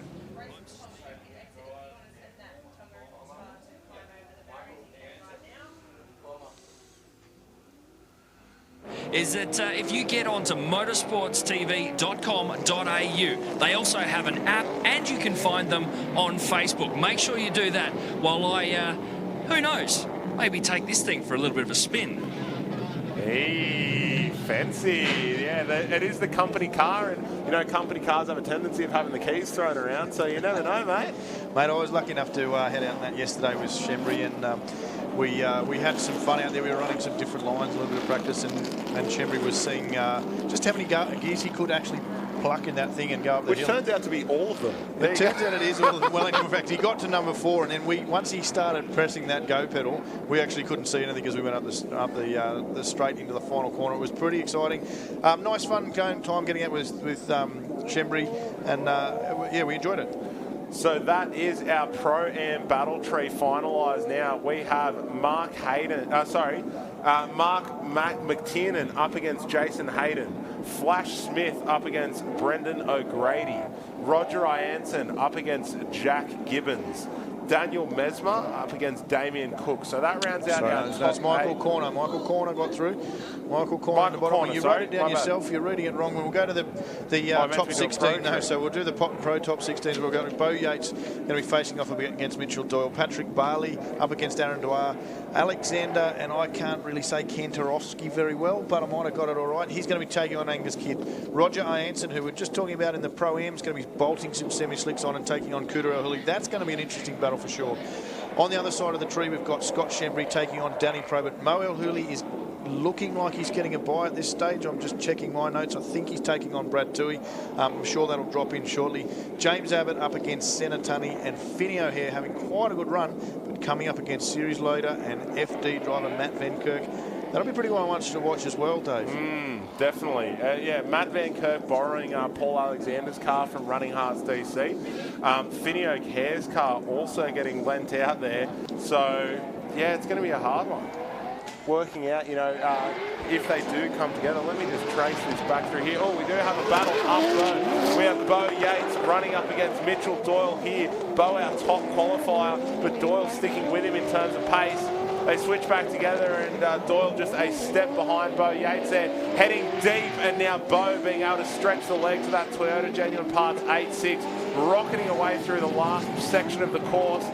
And really considering how strong Bo's chase technique is, unless there's a serious mistake here, I'd say that's his top 16 battle run and done. Yeah, well, there was a wheel drop from Bo Yates, I'm pretty sure, as he comes around onto this second outer zone just out here. And there is a little wheel drop there from Bo, which is an unusual thing to happen. But he's clinical through there, gets that car sideways, plenty of angle like we asked him, kept into it. Mitchell Doyle needed to take that opportunity and get up there and right on board with him.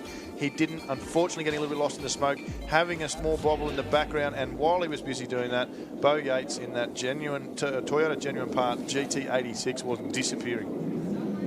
I think I can see the famous cream of Aaron Duar's mighty S14 going up against a relatively newish looking car. We got Patrick Barley here, that S15 front at S13. Big power V8 under the bonnet. Both these cars aspirated, super lightweight, and Barley has been driving very, very well throughout today. But you are hungry for podiums. You know, got himself his first podium last year and has been moving onwards and upwards ever since. Yeah, I tell you what, he's got a bit of work to do here, though. Patrick Barley having a cracking lead there. He got right up against that wall on the initiation. I think we'll have a check on the replay, but he may have even rubbed it just slightly, did he? No, he didn't get as close as it did. It was a bobble on the handbrake adjustment there. Yeah, just a little bit messy through his entry style there, where Duar seemed to pile on lock in a more smooth and organic manner. As they come through this section, it's a bit hard to see through Barley's smoke, but Duar definitely there, and no sign at least of a mistake. But Barley definitely pulling away through the second section. Yeah, it's interesting. It just shows the benefit of a replay there for me, Dave, as a judge. We use all this technology out there, and it was good to see that. I thought it was actually Patrick, judging it live on the eye, had actually bumped the wall, but when I looked back in the replay, he was actually a little way off the wall and had made an error. So certainly changed things around on where I was and what I was thinking. Spin him around, and we're pumping through it quickly now as we try to play a bit of catch-up. Mitchell Doyle now leading Bo Yates. There's going to be a big one. You've got to throw it down if you're in front of Bo the show. Yates, and Mitchell Doyle is doing exactly that. Big power V8 under the bonnet of that, but not enough to pull away from the Toyota Genuine Parts 86 as they come back onto the main circuit now together. There is barely a car length between the two cars as Bo Yates reels in Mitchell Doyle across the line. Fantastic driving from both drivers. Cracking chase that. And this is what we always love about Bo Yates, and the fans at home I'm sure will agree with me. He's always aggressive. He always gets in there, wants to be on people's door as much as he can. Mitchell Doyle running down a killer lead, much like Bo did. Offers it up there, and Bo, you can see, is there taking that opportunity. Got right up in his door. Switches back out of the smoke there, knows where he's going, heads up the hill, right behind him. A great run from Bo Yates for me, and I think the boys will agree with me. Bo's going to take the win and progress on into the top 8. Next one round now, we'll have Aaron Jouard getting his opportunity to lead, and last time we were at Wakefield, lead he did. He loves throwing down a big entry straight along that wall. Patrick Barley getting a bit of a gap there that's going to be so hard to regain through the midsection, but he may be able to do it. The problem, Dave, you've got when you get too far behind Aaron Dwyer is the smoke that thing produces is just blinding. Patrick doing a pretty good job, though. Yeah, it was a nice chase there from Patrick Barley, but I don't think enough to overcome Aaron Dwyer, who's just so fast that he puts down the pedal on that smoothly built Dwyer Performance engines. Big power aspirated V8. I mean, both of these cars really would be quite similar in terms of driving style and speed. So, you know, a lot of that is to do with Aaron Dwyer's driving style and skill there. So I'd say it's a pretty confident one for him to go through, but we will let the judges deliberate a bit more about that.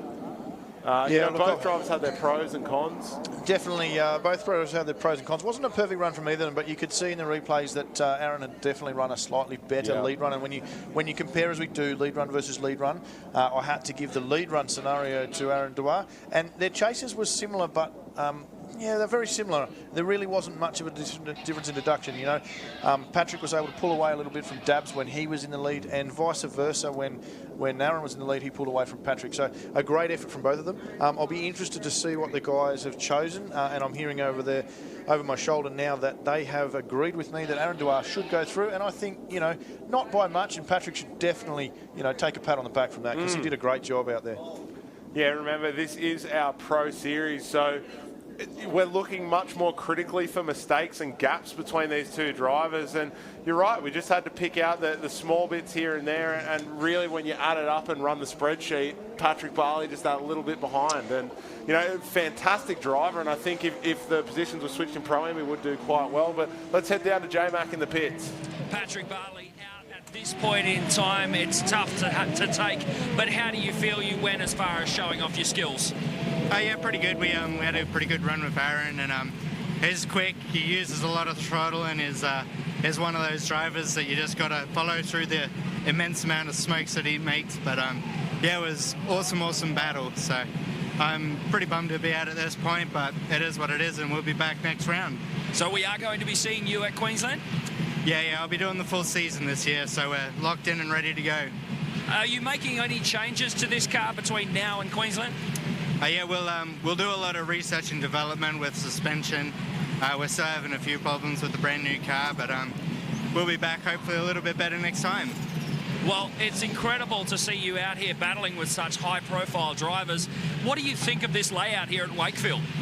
It's super technical. Like, the track's narrow. The guys trying to follow such a narrow track with so much smoke. It's certainly a challenge, and the way that they put the clipping points, it's really technical, so it's bringing the level of driving up, and it's really, really good to see. Fantastic stuff. Thanks so much, mate. All good, thank you. Man, shout out once more to Patrick Barley. Not only is he great out on the track, he's good in front of the camera as well, mate. We can't wait to see you back here for a full season, and a driver that I'm excited to keep tabs on. So great driver in the Pro Series who just, it was a slight points thing, really, like little bits here and there, but that could have easily gone the other way up against a driver who we've had in the series for years now. So big shout out to Patrick Barley, but also congratulations to Aaron Jouar for going through to the top 8. Yeah, I mean, Dubs has been doing this now for a number of years, and he just keeps stepping up and stepping up. And, he's won rounds here at this venue, so he understands how to drive it. We're off again, and look at these boys sending it, Dave. Yeah, big entry there. And Angus Kidd, I've been waiting to see come out for a while, but that's a big wheel drop there from Alexander. Oh, that's got to hurt. He's got himself through with a bye now, and often the bye can be a curse because you're going out on a cold track as a cold driver, And Angus Kidd, otherwise, he was so hungry after round 1, having a little bit of a back into a wall, I think blowing third gear in his gearbox. He's out here and ready for it. He wasn't going to give Alexander an inch, and with that two-wheel drop, boom, points in the bank, button it off a little bit, let's run again. So, bit of an advantage there to Angus Kidd, and he knows how to bank it, but Alexander is going to be kicking himself for that, and I'm sure we'll be coming back around for a big, big chase effort. Oh, I'm looking forward to the chase. Alexander, that car is well set up. He's driving it awesome this weekend, so he's going to be hunting Angus Kidd's door and really putting on this. It's going to be a massive big battle and a hard chase for him, but let's see how these boys go. Here's a battle of talent. Cooterell Hooley has made a name for himself in the series up against Roger Jansen with a background in circuit racing and racing prototypes and some interesting vehicles, but he's been driving so well, but that single wheel drop was so light, and the recovery of that gave the judges a lot of hope in him, but now he's got all wheels off, and that is a 10-0 going Cooterell Hooley's way. Looks like the front wheels of Roger's car aren't pointing in the direction that he'd like them to be. Yeah, I actually think there might have been a touch from Cooter in that first corner that's potentially bent the rear, Dave. Let's have a look. They're coming together here. Was there a coming together, or there was a slight touch there? Has it hurt that other wheel as it switches back? Are they both pointing the same way?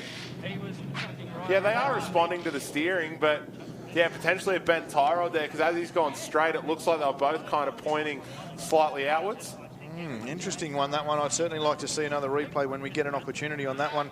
I'll make a quick score and a notation on what I've got for that, but yeah, let's send these other two and see where we're up to. Hey, good to see JK and Chris Dorr on the live stream. We'd love to see both you guys trackside. Same for Brad and Mr. DeSnoozer. It's all happening. We've got heaps of dudes up on the live stream, so if you got mates at home who couldn't make it, make sure to tell them to tune in, because it is heating up with Angus Kidd leading Alexander now, who had a two-wheel drop-off that gave him a 10-0 earlier on. But look at the proximity he's trying to put to the rear of Angus Kidd's car to make up for that early mistake. Dave, I told you he was going to be hunting that door, and that's exactly what he did. He didn't disappoint at all. He was throwing in right from the get-go, approaching that front wheel like we asked and said he was allowed to do, and just chased him. Chased him hard. Too much to overcome for him, unfortunately, with that two wheels off in the first battle. It's going to be Angus Kidd going through. I'm fairly confident to say that one. I don't think I need to consult the other judges and see what their opinion is. So Angus will progress on into the top 8. Great job. Awesome to see Alex out and about in that immaculate S15. Yeah. I'm really looking forward to seeing him hopefully joining the series for the rest of the rounds. He seems to have had a good time. And hey, speaking of S15s, a hot tip from Lyndon Reynolds on the live stream here that actually Roger's S15 that we've just seen out there is the old Wheelworks S15 from Drift Australia back in 2008. Really? It really is. How crazy is that? A car that we probably haven't seen out at a drift event for more than a decade is coming back with a pro driver behind the wheel. And man, Roger has been doing such a great job piloting that car. I'm hoping to see him around this series more. Also, Elliot Robinson, one of the best S-chassis pilots in the country. Mate, come and compete. flex that drift. Oh, I won't use the second word there. I was going to say something else. But yeah, meat pies fueling the sport of motorsport. Get them up, yeah, a bit of a rat's coffin. The Doers Motorsport guys there look like they're prepping that car up, ready to go. I haven't seen Roger Hansen come back around.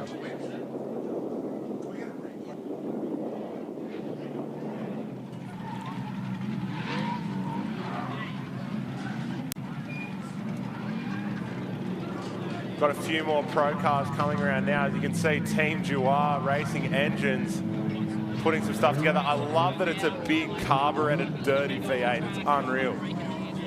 Here comes the replay now. Judges just wanted to see Cooter El Hooley up against Roger Jansen. Roger in the lead there, just skimming his outside wheel there on the dirt. Bit of contact with Cooter, but on the switchback there, he's come wide. I think you're on the money about something being bent in the front end there, because those front wheels, it looks like it's running a bunch of toe out, as if it's slightly kinked the tyre rod. Yeah, I think that's what it is, Dave, and that would have responded very differently on the first switch back after the contact. So what we were looking for there was to see how that contact occurred. It looks like Roger's going to call 5 minutes. I'm just hearing over the back of my shoulder here, which indicates there probably is something bent that's not quite right. So we might head down to J-Mac, see if he knows anything more about it. Well, I don't know too much about what's going on out on track, but I know that things are very relaxed here in the Dua Performance Racing pits. Mate, nice job against Patrick Barley. Run us through that battle there. How did you feel? Well, I sort of knew I had a bit to go up against. He's a pretty good driver and he's pretty quick out there, so I thought I'd go 110% and got right up and pushed him a bit around in the first section, and he opened her up top. So in my lead, I just went all out and seemed to get the win, so it felt really good. Well, you did a fantastic job. Let's go back to race control with more action on track. On your dabs. Here we go. I'm sure he's going to be down in the pits partying a bit later on, maybe with a result behind him. He seems pretty hungry for it and already has some good points on the board. So Aaron Jouar, always a good one to watch. Got our next battle coming down now. We've got Danny Probert in the chase behind Scott Shembry in the Hi-Tec World 350Z. Serious speed and aggression there from Scott Shembry, but Danny Probert is not being left behind. He's on the loud pedal as well, letting that Barra sing. About 600 horsepower chugging through those rear tyres, but the Hi-Tec Oils 350Z just has superior speed as it comes onto that back straight and pulls away. A couple of claps from the judges here. What an exciting lead run from Scott Shembry. Yeah, well, I think it was this round 5 last year, where Scott Shembry threw down and said he was coming back this year, coming back in the Hi-Tec Oils car, and he was coming out to win. He'd given guys 2 years to catch up to him. And tune their cars up, and now he was going to throw down in a totally different platform to his old little SR. I was thoroughly enjoying revving Scott up about, I bet he's forgotten how to drive, getting fat and old and turning into a dad. He might not have a microphone anymore, mate, but I think he might have just given you the bus. Yeah, and I tell you what, am I the one proven wrong? He blew those cobwebs out quick smart and then driving the wheels off that thing. Anyway, let's go back around. We've got our other El Hooley brother here. We have a Moe behind the wheel of that S13 with Brad Tui chasing in the twin supercharged LS 8.6. He just doesn't seem to be able to get a handle on how that car's steering. I don't know if there's been a switch up in there or if maybe short track's a bit daunting for him, but we always seem to see a bit of a repeat performance from Brad Tui on this layout. It seems that this track's just like his bogey track or something, you know. It's not a common thing for Brad to be all 6s and 7s, but certainly in Wakefield, for some reason, the car, I don't know whether it's the car or the setup or something in his head, but he just always seems to have a little bit of a bobble or something that ends up sending him home. And again, I fear, I know there's half a battle still to come, but I fear that might be Brad Tui, particularly up against someone like Mo El Hooley. Yeah, and I tell you what, that was going to be my next comment, is you couldn't have asked for a better lead run to chase.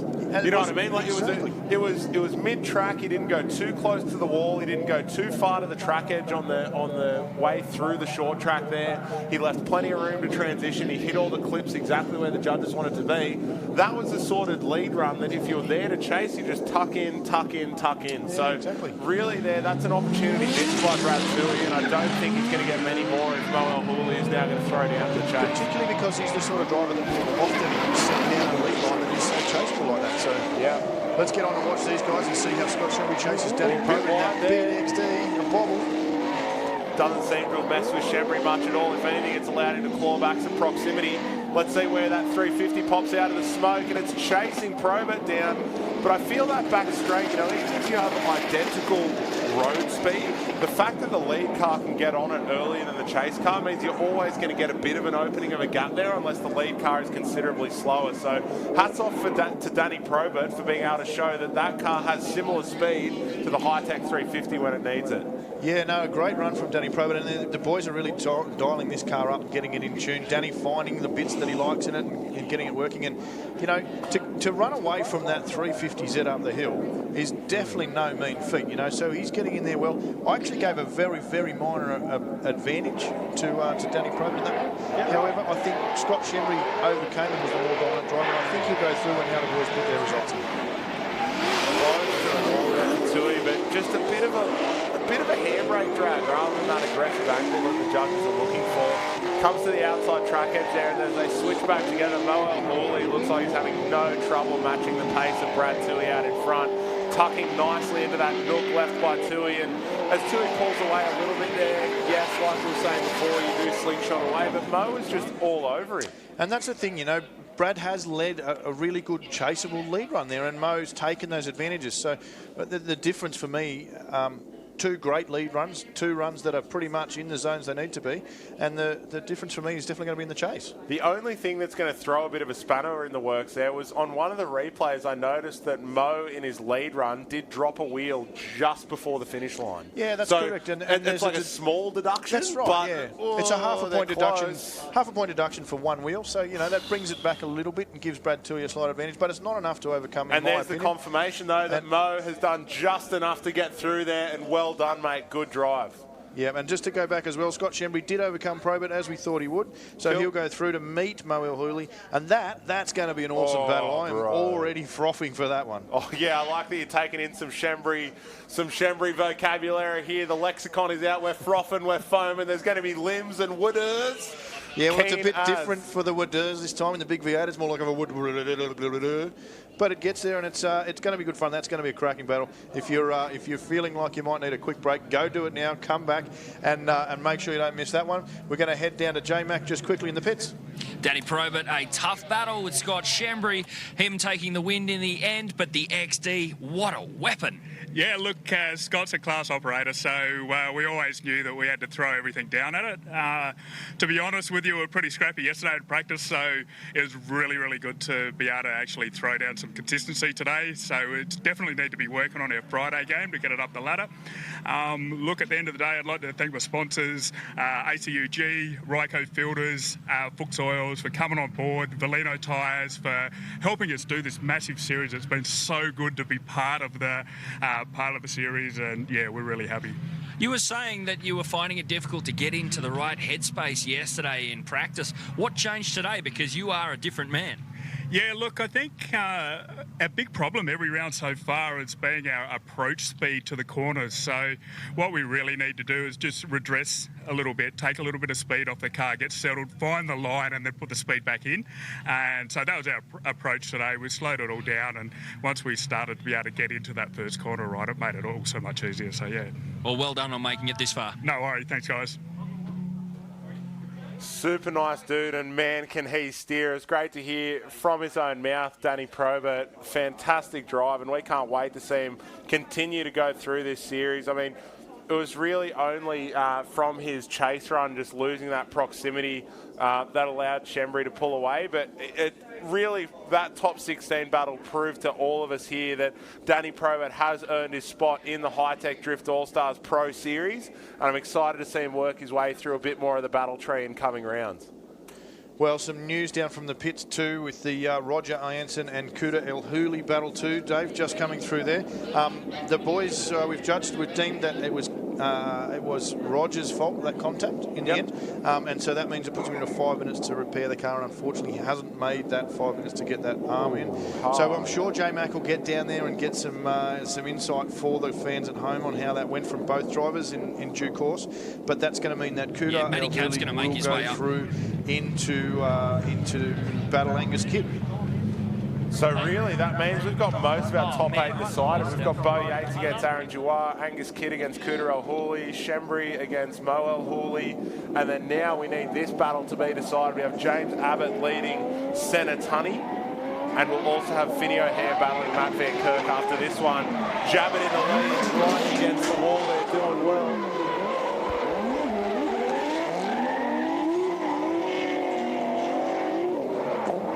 Quick shout out for down in the pits. If anybody has a 45-degree silicon bend in 2.5 inch, that is what's stopping Angus Kidd from being able to get to his next battle. So please, anyone with a car on a trailer, spares in the pits, anything, a 2.5 inch 45-degree elbow. Keep an eye out for the bright orange Supra. That is the guy chasing it. Anyway, we have James Abbott in front with Senna Tunney chasing. Jabbett laying down quite a strong line there, and Tunney doing well to emulate and switch back together, but there doesn't seem to be a huge difference in speed until Senna ends up with a bit of an over-rotation at that midpoint and loses a lot of his road speed. Yeah, it's been catching a few of these guys. It's the first time down at Wakefield for Senna again, and it's been catching that out, that little transition there and that opportunity to get in the pocket. They're not quite executing that well. That one, unfortunately, is going to give a good advantage to Jabs. Big ups to everyone braving the weather down there, especially my boy Paulie and Jen on the wall there, enjoying yourselves in that cold breeze. Give us a wave. Anyway, it's definitely cold down here and everyone's rugged up and making the most of it, but it is great for the cars. As much as it's not good for our stiff nips, it means that these cars out here are running absolutely on point. I don't know how you managed to get that in there, Dave, but well done to you. And it is cold. The guys are rocked up. You know, there is a rule for cams that we need to have closed shoes and pants on, and we don't seem to have any issues there. If you look along that pit wall, everyone has got their pants on and then abiding by the cams regulations. It's great to have cams on board as well. I mean, I did feel like a bit of a glass cutter out there before, but it's nice to be in here, keeping the aircon going, being nice. So shout out to everyone else battling for it while we're up here in the VIP suite.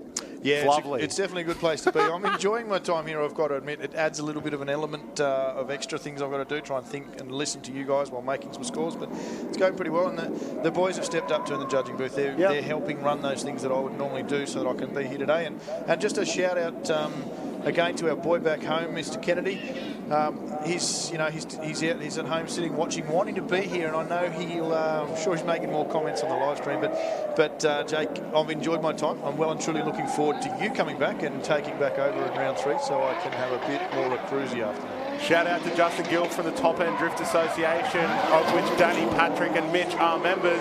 We've now got Finney O'Hare out in front of Matt Van Kirk in that Running Hearts DC car of Paul Alexander's. Tight chase there from Matt Van Kirk while Finney blazes away out in front in that Wheel Shop S15. Very nice looking car. Seems to have got the line well, but then entered late into that last section while Matt Van Kirk lays down a clean chase. I tell you what, but we need to get someone on the line down in operations to make sure it is Finney O'Hare actually driving that car. What a run from Finney O'Hare. A little bit bobbled up there front from early on, but he just settles the car down, and from then on, almost a faultless run from Finney. Well done from him, taking on the Matt Van Kirk in the Running Hearts DC car, skipping along through. So a great run, good run from both drivers. For me, a little bit of an error there on the end. It's going to damage what was a really good run from Finney. Yeah, it's a hard one, but yeah, we're going to see them run again. Matt Van Kirk's going to get the opportunity to lead, and that means that Finney's really going to have to put it all on the line to chase him down. Anyway, we have seen roles reversed, and it's now Senna Tunney's turn to lead James Abbott. No issues with that supercharged V8 blowing the rear tyres off as Senna Tunney stands on that loud pedal. James Abbott is right there with him as they come through the outside clip. Both cars switch back together. Senna Tunney, is he going to go too deep? No, he holds onto that and switches back nicely. But Jabs is with him. There's the reinitiation in the tuck. Well done from James Abbott in the chase there, but Senna Tunney finding some speed. Some good speed from Senna Tunney, but he's made a critical error here that I think, for me, is going to give it to James Abbott. If you watch as he switches back across the track, he doesn't get anywhere near that zone that we asked him to be. Way off. Comes off very early, very far in. James would have been looking for an opportunity to tuck up into his door there. Wasn't presented. Still manages to keep some drift in that. Not a lot, but keeps some drift into that S15 in the back. And what a chase run, considering a lead run wasn't quite as strong as Abbott. So for me, it's a James Abbott win for that one. We'll see what the boys say if they noticed anything different. I'm leaning towards there as well, because Senna, when he missed that outside clip, also ended up a bit too deep. Oh, what's happening here? Matt Van Kirk, hopefully he's just reached the wrong side of the car for the shifter and there isn't actually an issue there. Yeah, Remember, Matt Van Kirk, familiar from Formula Drift and used to driving a left-hand drive car, has jumped in a right-hand drive car for the first time in round 1. Yep. And then, look, I mean, this is a great show of sportsmanship too. Finny O'Hare had an opportunity then to go and enter because Matt Van Kirk had entered the drift section. If Finny wanted to continue and initiated the drift, it would have been a 10-0 advantage to Finny. But he's gone, no way, I'm settling this out on the racetrack. This is Matt Van Kirk, FD driver, all the way from America. He's come over here. We're going to settle this one fair and square. I'm going to pull on the brake. I'm going to back up and we'll go it again. It shows that he's keener for the battle than to just get the result. And just quickly, a shout out to Benny Walker for taking the time on your birthday to tune into the live stream, mate. Happy birthday, Ben Walker. Anyway, we have Paul Alexander out in front with Finny O'Hare on the chase. And Van Kirk drops 2 wheels. That's a huge one. Finny O'Hare contacting him on the switchback, but for a borrowed car, Van Kirk is not going to lift at all. Not at all. Finny O'Hare taking the lead position back. He liked it there in the first run. Said, well, if you're going to run wide, I'll see you later. I'm going to have a crack, and disappear in the distance. So 2 wheels from Van Kirk. Didn't expect that. Very calculated driver, lots of experience. Man, it just shows how difficult Wakefield's short track is, because, see, he's ended up just that little bit mid-track a bit early on that's forced him to the outside of the track edge. It's how that section works, that if you end up getting your line wrong, you just suddenly end up in a position where you don't expect to be, where you run out of track. And that corner can be anything from a nice, open, blazing corner to a hairpin that you don't expect, depending on your track position and your line. Yeah, that's exactly right, mate. And look, I've just been following up on some of those results there. James Abbott has gone the tick over Senatani. He's gone through, and obviously Finny O'Hare is going to win that one pretty easily, and I'm fairly sure that result will come through there with a 10-0 advantage. Now, mate, I'm actually going to go and have a little bit of a break, and there's a little bit of a treat coming through all the way from Darwin in the Northern Territory. We've got the driver of that big XD Falcon coming to join you in the commentary box. He's going to have a little bit of a chat, give you some of his insight on the track and how it's gone, and I'll come back a little bit later and finish the day. Beautiful. I'm looking forward to it. I can see Danny Probert over here about to come and sit down and have a chat, and it's going to be really interesting to hear how the competition's been going for him in terms of, settling into the Wakefield layout and stuff like that. So I'll just let him get wired up while I'm talking my way through the replay. We can see here again, Matt Van Kirk in the lead with Finny O'Hare chasing. And it just seems that 2 wheels off there. Finny lucky to only lightly contact the front of Matt Alexander's car there. Van Kirk tucking in and chasing again, showing that, he's still here to put on a show for the crowd, but that is quite an obvious advantage to Finny O'Hare.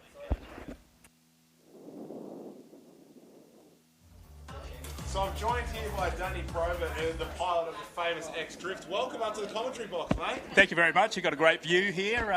Good little insight to what the judges see as well. Different perspective than what we see through our windshields, obviously. But thanks for having us. Yeah, so you're seeing the layout from up here, and have you driven around Wakefield Park much before, or is this kind of a bit of a yesterday was my first run. I've got to be really honest.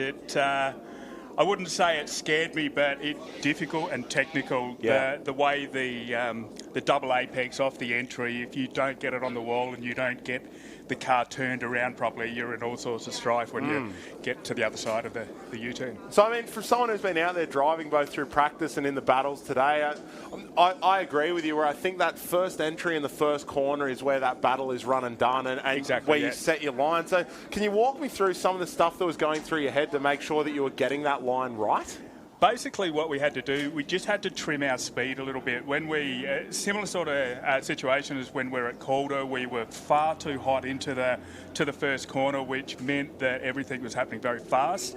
So today, what my crew said is just tame it down a little bit going in, get it up on the wall. The judges also tuned me up yesterday. They said, look, this is where you're getting it wrong. So I had a good rest and come back today with a better mindset and just got my eye in, luckily, so very happy about that. Legend, mate. We'll come back for a bit more of your input, but quickly we've just got J-Mac down in the pits having a chat with Finny O'Hare. Mate, you've brought some flair to that most recent battle against FD driver Matt Van Kirk. How did it feel from your perspective? Yeah, it felt good. It was unlucky for Matt that he went off. I was really looking forward to a full battle with him because I know he can drive, but yeah, it was good. It's good to get a result, but yeah, I wish he had stayed on so we could have got more action, but that's the way it goes. Changeable conditions yesterday in practice. beautiful stuff out here today now. How are you feeling in the driver's seat? I'm feeling really good. The car's feeling really good, and it's the best I've felt in a long time, you know. It's good to get some laps in instead of working on the car, so now everything's going good. And how is the car going? The car's going really good. It's got a lot of grip, which is good. Had to dial some grip out, but no, it feels really good. It's balanced. A lot of people saying this is a really technical layout here at Wakefield Park. Is there a particular portion which really suits your driving style? Maybe the last corner, because you can just pull the steering wheel down, no handbrake, and just lock into it, you know. But yeah, it's very technical. Well, you're looking amazing out there, and we can't wait to see more. Thanks very much. Cheers. Great to hear from Finney, and I agree. He's one of the drivers who just throws down, and he's so much fun to watch because you just know that each time he goes out, you're going to see something wild that might be a bit different to what the last one was, but you know you're going to enjoy something. Anyway, we're diving into the top 8 of our Pro-Am now, where we have Mark McTiernan up against Jason Hayden. We have Flash Smith going up against Brendan O'Grady. Roger Ianson got through and will be facing off against Jack Gibbons. And Daniel Mesmer will be facing off against Damien Corner. So we've got the first of those battles on the line now, where I can at least see that that Jason Hayden is there. Oh, that was a good one. Sorry, mate, Michael Corner, that was my bad. I'm excited to see you run, mate. So here you can also see the top 8 of our Pro, where we have Bo Yates up against Aaron Duar, Angus Kidd against Cooter El Hooley, Scott Shembry against Mo El Hooley, and James Abbott against Finney O'Hare. So we're just waiting for the release now of our first battle. I'll call you through the first one, and then I'll get Danny to dive in here and just give us his thoughts. But feel free to scream, laugh, enjoy whatever you want when you see it up here. It's an exciting spot to see. We get to see him come down the wall, and for everyone out there on the wall as well, keep an eye on how close Hayden manages to get the back of that S14 to it. A little bit further off, while Mark McTiernan seemed to be a bit more comfortable. Both cars quite slow through that midsection there, but switching back nicely together. I think that's a wheel off along with a straight there from McTiernan in the chase. But Hayden on the power and rocketing away through that last corner there. Look, a little bit of a messy one, Danny, but it means that we've got some more stuff to talk about. So what jumped out at you there, and how is it watching some other drivers and actually judging from the outside? It certainly it makes it a lot different experience being up here. When you're in the car, everything's obviously happening very fast. You always, as a lead driver, you never quite. When you lead a battle, you never know what's happened. So generally, if you have a little bobble or a shake, when you pull around next time, you think it's advantage the other way. So the big problem sometimes is you overdrive the car, you make that mistake that loses you the battle. Yeah, I hear what you mean. You know, from inside the car, when you're just rocketing down the straight and thinking about the entry, you're like, yeah, I'm here, I nailed it, we're on the power doing this. Then you see from the outside, you say, hey, there might have been an extra metre there, or, you know, maybe I wasn't as close to the clipping point, or maybe I should have switched at a different time. Yeah. Anyway, we've got Brendan O'Grady out there leading Flash Smith, and through that midfield there, Flash's chase technique just been getting stronger and stronger as he aims for that emulation and tucks in. Looks like Brendan O'Grady pulls away as Flash just got a little bit lost in the smoke there, but reinitiating and getting through that last zone, and that's going to be a really hard one to call an advantage on. So what are you seeing from the outside here? Obviously a big wall scrape there, that's pretty ballsy. Brendan O'Grady's entry there is absolutely spot on. Maybe a little bit of a bobble there, not quite as straightened, but the car sort of slowed down, and you can see Flash has got it tucked up right under him there. But this final clip, right over the ripple strip, exactly what the judges had asked for, so I don't know, I'd be feeling confident. And isn't it a wild ride? I mean, what's it like in the XD when you come out of that short track section, grab a gear and just point at that last corner blazing? I actually pulled fourth gear, and it nearly shot me off with Tyler there before, but it's just an epic part of the track. It's just low risk, and you can send it. It's great. I bet. Anyway, we've got Jason Hayden leading this time. No, sorry, it is actually Mark McTiernan in the front and Hayden in the chase there. Just a bit of a mix-up on the graphic, but Hayden seems to be getting left behind as McTiernan uses that additional pace to just pull away, but they've lost all of it in the last corner. What's happening up there? I don't quite know what's happened there. It looked like Mark McTiernan just kind of lost a bunch of his speed and speed stalled there, but Jason Hayden having a big understeer and off the outside of the track. I wonder if maybe there's something a bit slippery there or what's going on, although we haven't seen a big accident or anything really happen. No, that was interesting that it didn't look like it was a steering problem as such. Like we have seen a few drivers when their power steering fails. It looks quite controlled going through there. He's having no problem with it. He's maintaining good proximity. He gets a clip. And how good's the pace here? Watch him pull away. He's got the angle there, and then he just chips it in. Great run through there, and Hayden unfortunately off. We're going to quickly head down to the pits with J-Mac, and we'll be back into it. Down here at the Garage Work pits, and it is a good day. Both drivers still in contention in the top 8. We just seen Cooter El-Houli take victory, and Mo still in the running as well. Now, Mo coming off the back of an awesome round 1 where he top qualified with an almost perfect score. How's he going to go in this next battle? Who knows? But it is not outside the realms of possibility that we could be seeing the brothers face off against each other in the final. I'm glad you referenced that, J-Mac, because I just had a little look at my documents down here, and what I found is that Mo and Cooter have actually ended up on opposite sides of the battle tree. So wouldn't that be fantastic? Because the brothers battle it out to take the the big one. So the options we've got are they can either be battling out for first and second, battling out for third, or one of them can end up in the A final and one in the B final. Of course, they need to get through into that top 4, and both of them have hard battles in front of them. I mean, Cooter's going to be going up against Angus Kidd, and Mo El-Houli's going to be going up against Scott Shembry. So they've both got a hard battle against them in the top 8. And just to run through the rest of our top 8 battles, we do have Bo Yates up against Aaron Duar, and James Abbott will be going up against Finney O'Hare. So some tough battles there, and Jared just getting the pit info in. What's happening, mate? Mo, you are still in the running, and we did just make mention that you and your brother Cooter are on opposite sides of the battle tree. How cool would it be to see you both in a final together? Look, man, that'll be a fairy tale to tell you the truth, you know, both of us 1 and 2, but look, we've got Shembry up next, the Hi-Tec car, so let's hope we can put a tough battle to that and come through with the win. If we don't, we don't. At the end of the day, we're both on the separate side of the battle tree, so if one of us can take it home, it's better than nothing. Now, we were talking a little earlier about this layout here at Wakefield Park. Which is your favourite part of this course?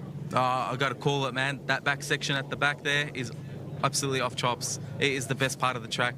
Literally select 4th gear, wide open, as wide as you can go, tuck into that inner apex on the ripple strip and just blaze. Great stuff. We're looking forward to more. No worries. Thank you. It's a really exciting section, and I'd love to see it used a little bit more. Like, personally, I'd love to see that corner run backwards. Come rocketing up the straight into that kink, and then have to try and link it into the slower short track. Yeah, like, I can't really see anything really there why you couldn't do that. That's... Yeah, I know Hi-Tec are working behind the scenes on some additional layouts, but, you know, you do have to run it through cams and insurance and all that sort of stuff. So I personally love the layout that we're running today, as it is quite technical and as you found from the driver's seat. Yeah, absolutely. It'd be interesting coming off that, what would be the last turn onto the wall. I think that would possibly create a bit of carnage, but... I think it would be a bit of a spectator G-up, hey, watching the crowd. Absolutely. They'd all be parked down there, ready to cheer it on. Yeah, I think it'd be a really cool power skid corner to just flip that dynamic of the tightening sweeper of turn 1 turning into an opening sweeper. Yeah, that's right. It'd be so interesting for battles. And we've talked about, you know, maybe coming the other way through Fishhook, and there's a bunch of other options up there, but we'll get back to that next year. I mean, the thing we've got to pump up for this year is make sure you're getting behind this online. It's not just the events that we've got going on. There's Hi-Tec Drifting Australia. They're on Facebook. I believe there's a Twitter as well. Hi-Tec Drift Oz. Motorsports TV are also the guys behind us, and you can find Hi-Tec Drift AU on Instagram as well. So all of these are great ways to get some of your off-season content, but of course the live stream is up there on Facebook to watch after the fact, and we will have a post-record going on. But first, Flash Smith in the lead with Brendan O'Grady chasing. These guys must have gone to it one more time. Sorry, second pass. There we go. Confused ourselves up here, but that happens when you're trying to work out things to say and look around. We've got O'Grady in the chase there, and he's really pumping the proximity in. But if we remind ourselves, Flash was doing the same when the positions were switched. He chased quite tight as well. Flash was very tight.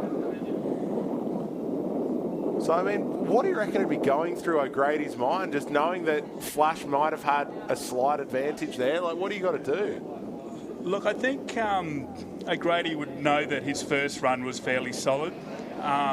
We didn't, maybe a slight straighten down or a bit of a bobble just off the zone 2 there, but look, it was a solid run. So for me, if I was Brendan there, I'd just be trying to keep it tight and, you know, not make the mistake.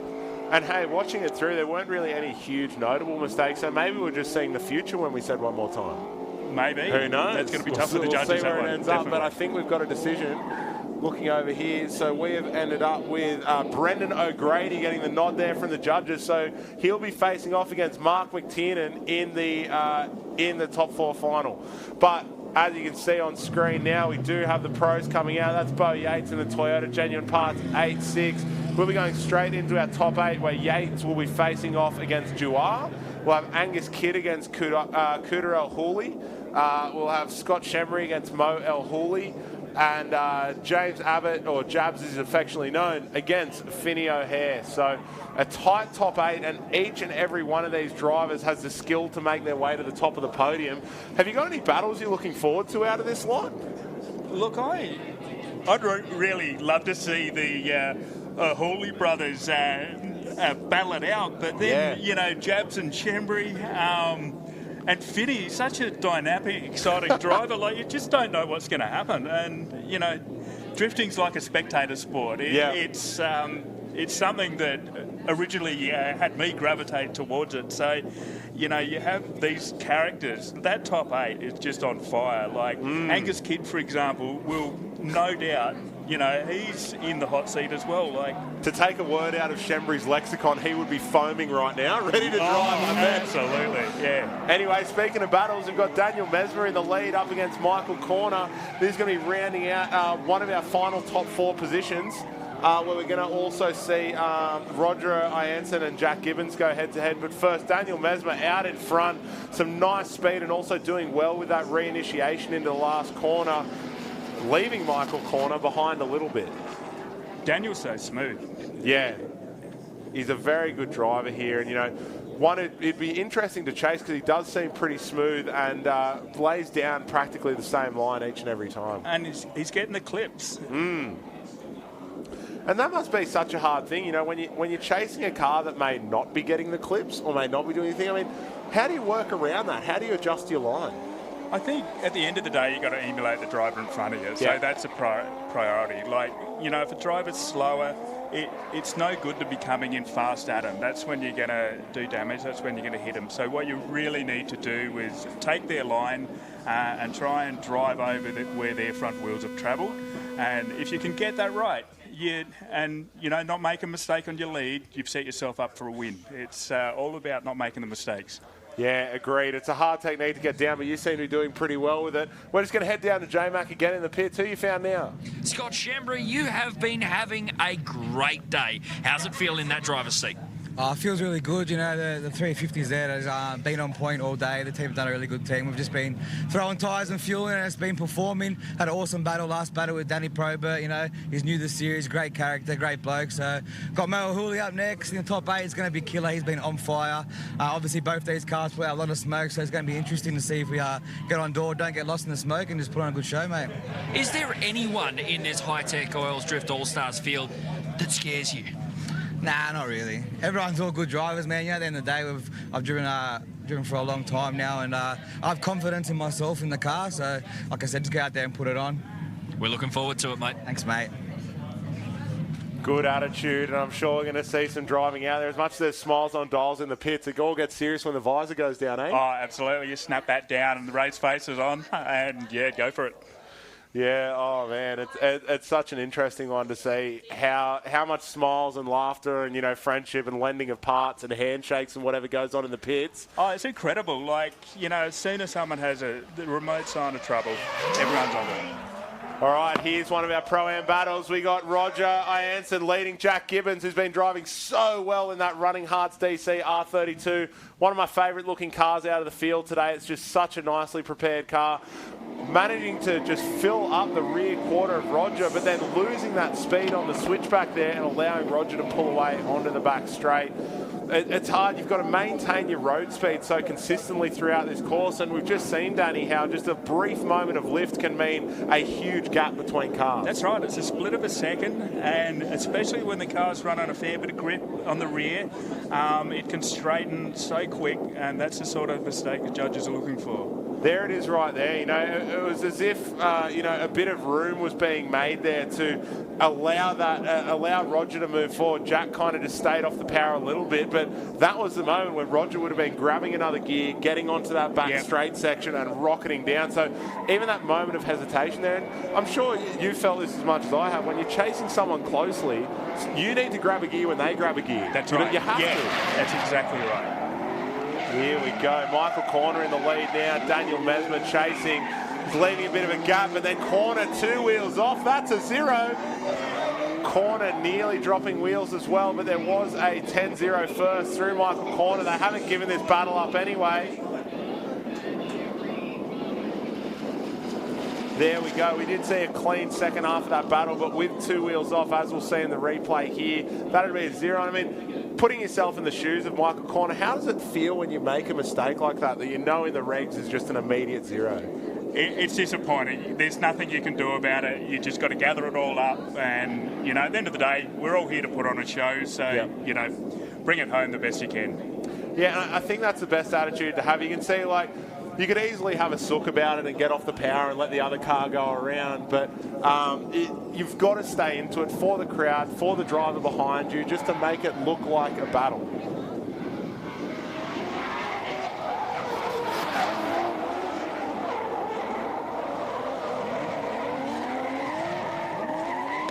Here we go now. Jack Gibbons getting a chance to lead Roger Anson, and it almost seems like a clone of the first battle where now Roger is all over the rear quarter of that 32, but he's managed to keep it into the final straight section as well.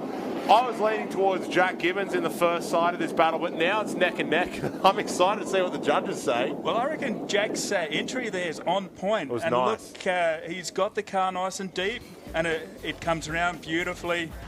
It grabs the clip there. It's got a pretty snappy switch back there, so look, that's going to be a tough one. I think you're on the money there, where Jack Gibbons seemed to get the judges' advantage at the beginning of the section, whereas Roger had the advantage at the second section. That's right. They've both done different parts of the track differently, but I think if I had to split the two, I'd say that Roger's chase was much tighter. Anyway, we'll wait for the judges to call out once we go down to the pits with J-Mac. Hi-Tec Oil's Drift All-Star Series, following us from round to round with this state-of-the-art tyre changing facility. Yesterday during practice we saw over 110 tyres stripped and fitted to rims right here at the track.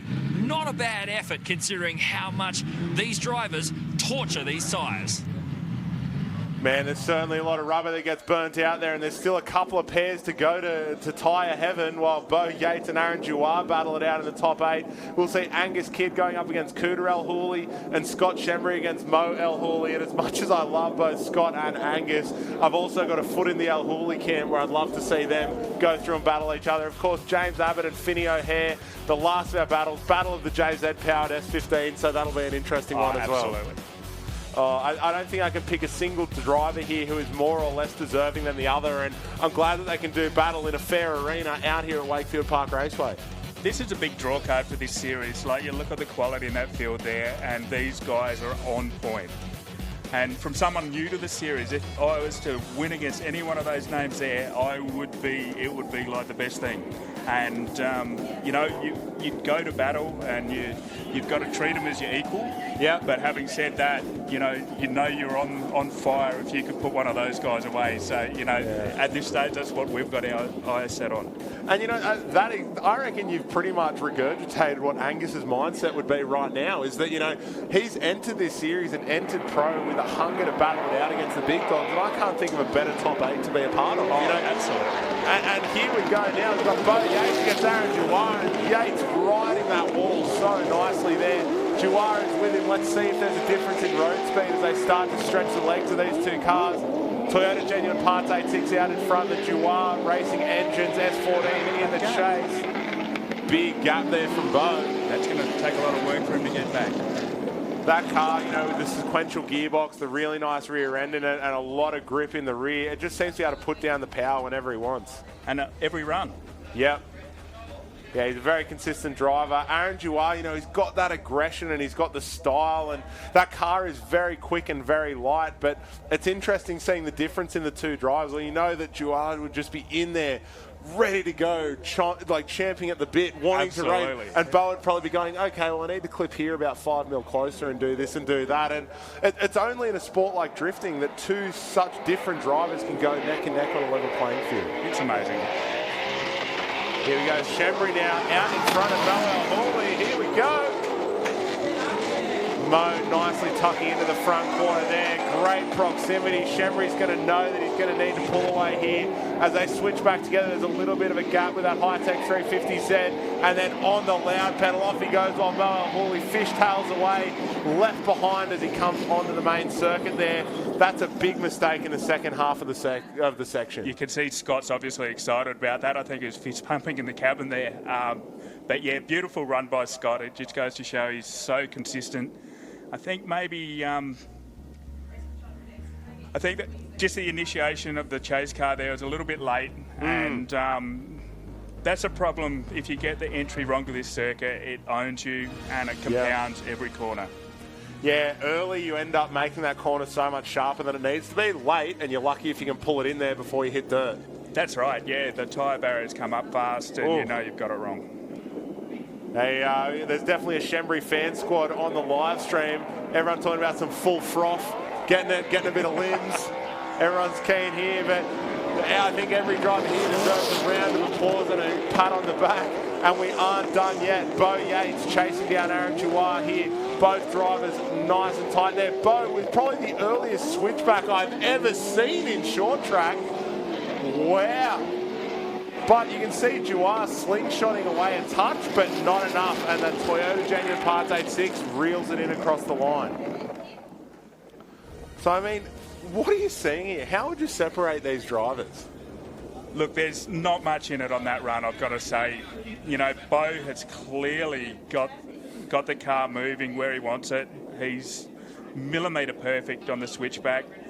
Having said that, Aaron's run is a little bit close on the ripple there. I know the judges asked to run a wheel over it, but great run by Aaron, by all means. But I think Bo's tied that up in the lead. Oh, there we go. We got the whole team down there trying to get Angus back out there. You might have heard me shout out before saying he needs a 45-degree silicon. Hopefully he gets that running again. But first we've got Mo Hawley out in front of Scott Shembry. Here they come now. Shembry eager and on that corner, but Mo Hawley seems to be pulling away a little bit early there. Coming out of that first corner, Shembry reeling him back in though, and there's the proximity. Will he get lost in the smoke or will he stay into it? Yeah, just got off the power a little bit there while he tried to find Mo. And you know where he'll find Mo? On the other side of the finish line as he rockets away. He did drop one wheel there just before the finish line, and that might be a slight deduction, but man, this is another one I want to leave to the judges. Absolutely, that is too tough to call. Just the attitude on Mo's car there, he's driving the wheels off of it. He's not lifting. Yeah, it's such a hard one. I agree with the comments coming in on the live stream. I reckon you got another career in commentary, mate. It's good having you up here.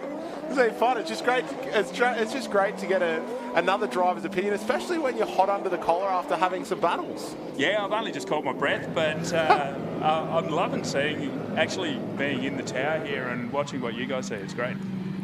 There we go. We've got the result. It was very, very close there, but Yates getting the nod there to go through over Aaron Duar into the top four. I believe that's our first top four result so far. We will be hearing shortly what the go was between Shembry and El Hawley, but you can see game face there. And there you have it, Shembry confirmed. So that is two of our top four battles locked in. Unfortunately, one of the two El Hawley brothers knocked out with Mo El Hawley going on the trailer. It's all down to Cooter El Hawley, but he's got a big battle ahead of him with Angus Kidd foaming. We've used that word a lot, but man, he is so hyped. While we get the cars turned around, we're going to quickly head through some highlights, and I might get your opinion on a couple of these. Danny, tell us what you see. So here we've got Bo leading Aaron Juar, and we've since found out that Bo Yates went through, but man, Juar didn't give up without a fight. No, like Aaron is, he's a fierce competitor, and he's probably just not quite at the speed to follow Bo in on the entry there. I think it's that section there where Bo really gapped and showed superior road speed, that when you're looking at the tally back and forth, that's kind of where we ended up. Here's another one that got decided with Shembri leading Mo El Houli, with Mo ultimately going on the trailer. Look, Mo's a great competitor, and I don't think that he'll be loading that up too disappointed tonight after bringing that. Just a little bobble there before that final clip has probably cost him a lot. Here we see the repeat now with Juar getting his opportunity to go out in front while Bo Yates gets the second half of that battle in the chase. And the difference we saw here was as they came back onto the main circuit, where the first time round Bo pulled away, Juar, yes, he got that lead as the lead car, but Bo, if anything, maintained that proximity or slightly reeled it in across the line. That 86 is so fast. Oh. It's an incredible car. I spent a little bit of time looking under the bonnet. I was poking out the garage there. Yeah. It's an incredibly finished machine. Yeah, there's been a lot of effort put into that thing, and it's an honour to just go out on track next to it. And then, you can see Mo here did so well through that last section of the track, but Shembri just reeled him in. We've got Jared down in the pits now. Bo Yates into the top 4. How are you feeling? Well, it's always a tough battle when you come up against a drift mullet. I mean, Aaron's such a good driver, and the car just makes like so much smoke. So, look, I'm not sure what happened. My lead was pretty good. I was quite comfortable on my lead. In the chase, it's still a bit scrappy. I could have probably been a little bit closer, but the judges awarded me the win and through to the top 4. So, really happy for everyone involved. The Toyota Genuine Parts 86 is going really well this weekend, and the tail shaft is still in it. So that's the main thing. That is always a good sign. Back to you guys in race control. Good to see a laugh about a bit of a bad luck previously, and while we're about to send this battle now, where we've got Angus Kidd up against Cooter El Houli, I just wanted to say, everyone on the live stream, if you're enjoying what you're seeing, we're now at the pointy end. Smash that share button, get it out there, motorsportstv.com.au or Facebook Live on the Hi-Tec Drift Australia Facebook page. Anyway, back to the action. Cooter El Houli opening a huge gap early on in the lead as Angus Kidd chasing. There was a slight wheel drop there for Cooter, and Angus coming in. He is chasing now what initially looked like a big advantage for Cooter El Houli, is being eroded by Angus Kidd. Coming in hot in the chase position. What a fantastic drive from Angus Kidd there. And look at the smoke pour out of the thing. Wow. Look, he was left behind on the start line there as Cooter enters early, but Angus went, nah, I'm coming, mate. We're coming in hot. And then Cooter, just here on the outside, you see a slight spray of gravel. He's just touched a wheel there. And then on the switchback, dropped 2. So that makes it a 10-0, I believe. That entry was hot, though. He has thrown everything at that. Well done from Angus Kidd. I don't think I've seen anyone reel in that much of a gap today in battle. That was huge. Bigger, heavy car, that's fast. Well, funnily enough, he got it on the weighbridge through the week. It's only 1250. Really? 1,250 kilograms for a big Supra. Wow, it's been Weight Watchers. Well, it's factory, they're 200 kilos heavier. Yeah. And that thing's got a cage in it. And it's got, big fuel system, like a bunch of stuff. So it's incredible how, you strip your car back to the bare bones. I'm pretty sure it's glass doors as well. Yeah. Just stuff like that. Yeah, it's crazy how you can so easily put weight back in. Much appreciated, Rob Pickles, mate. I'm glad you're all over the share. I knew we could rely on you. All you other lazy sods in there, though, get on it. Go on. Get that share button going. Let my voice echo through the halls of your favourite lounge or wherever you want to be. I'll yell at you. And if I don't yell at you on the live stream, I'll come around and yell at you through your door. Better get on it. Anyway, we got a bit of shop talk going down in there. I love it. And, back to what we were saying before, how good is it how many drivers go, we could be in competition together, and rather than going, oh, yeah, I'm going to do this, you do that, about, oh, mate, maybe you should try this. And, you're trying to get each other better, so it's a harder battle. Absolutely. Both our Holy brothers come up, and I was really grateful yesterday. They said, you need it on the wall. And they said, we want you to do well, so when we battle, we can put on a show and have a fat time. And, what other forms of motorsport are like that? It's all secret squirrel stuff, but this is a family. Everyone wants to see everyone succeed, and Coming from far, we're so happy because that is exactly what we want to be part of.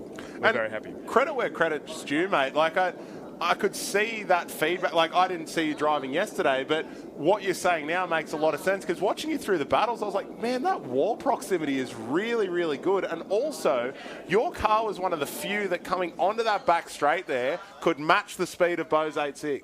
When I saw in, I think it was in practice earlier or something like that. Oh, no, sorry. It was the 350Z. I'm getting my cars mixed up. With Scott, yeah. Yeah, so yeah. I know that car's got quite a lot of power and can pack on road speed when it needs to. But you guys would come out together and you'd be separated as you would anyway. Like, lead car there always jumps sort of a gap. But then it was just equal.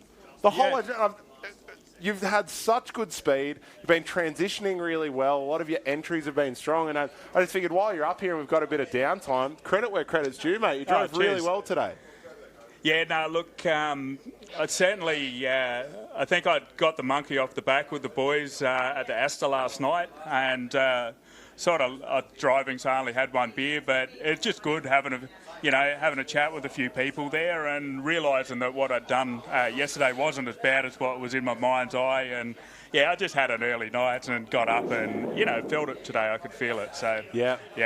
In game mode. And I feel Wakefield Park's one of the great tracks for that, because you wake up and, the sun's rising over the hill and you see all the frost coming off the grass. And the track's drying out. It's just a real zen moment being here early in the morning.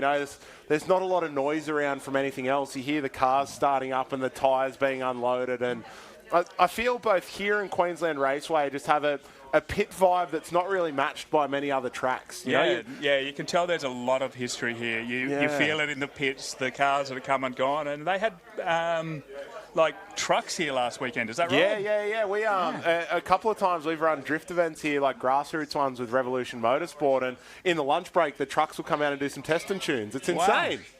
That must be crazy seeing 2.5 tonne, or they're probably like 3.5, 4 tonne barreling down the end of this straight and trying to pull up. With a turbo the size of your head too, they're massive. They are huge. Anyway, we've got J-Mac down in the pits with the man himself, George Gambino from Hi-Tec Oils.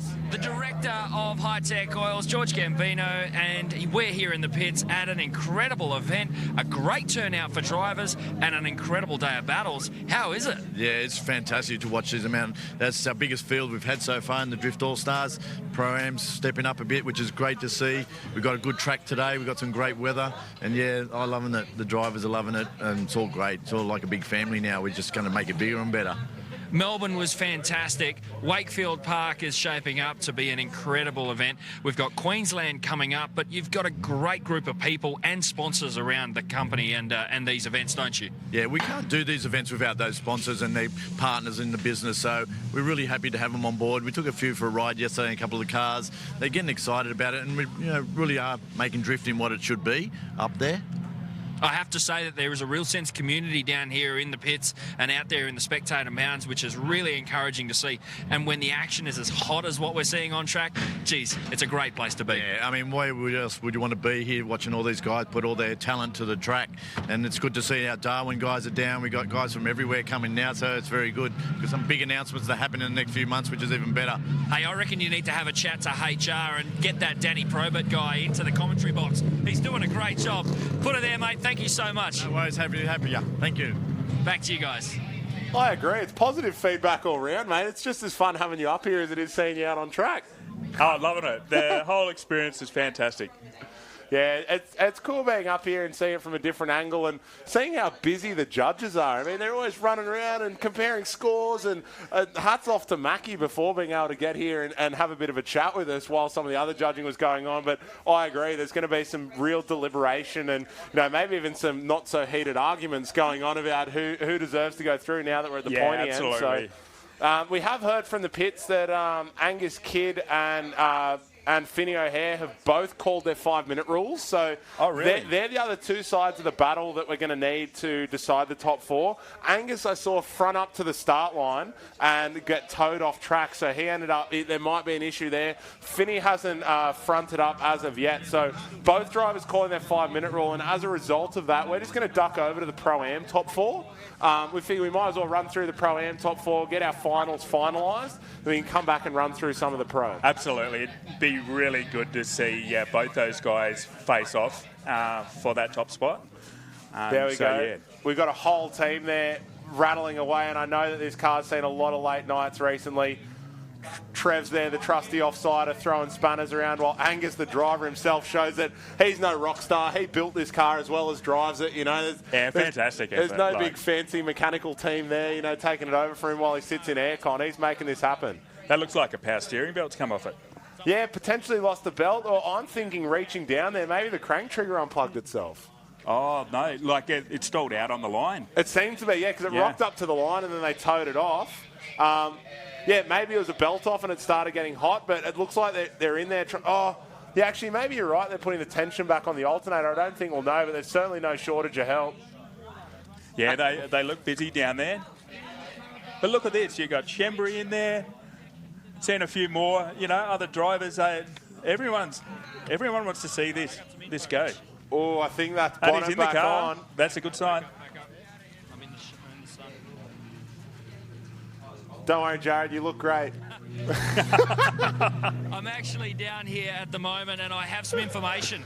They've put a new belt on the accessory drives on the front of the motor. However, it's not running over the water pump. He's going to send it anyway. Anything could happen. Oh, Angus, you mad dog. Trev's going through with a bit of a solution here. Oh, man. Push it out on the grid. Yeah, that's wild, running it with no water pump. That shows how eager he is to get through this and battle. That is commitment. Yeah, just repeating it for the judges here, the only belt that they had wasn't long enough to cover the water pump, so he's running at no water pump. Brand new motor. Brand newy, so... Yeah, I'm keen to see how you go, Angus. Fingers crossed, mate, and I hope it means a trophy for you. That's commitment, isn't it? To throw the sink at it like that. Wow. Fingers crossed, mate. I can hear the claps from here. The crowd's getting behind him. Best of luck, Gus. We believe in you, mate. We do have some Pro-Am coming around here. I'm not sure how we're going to run them with race control now.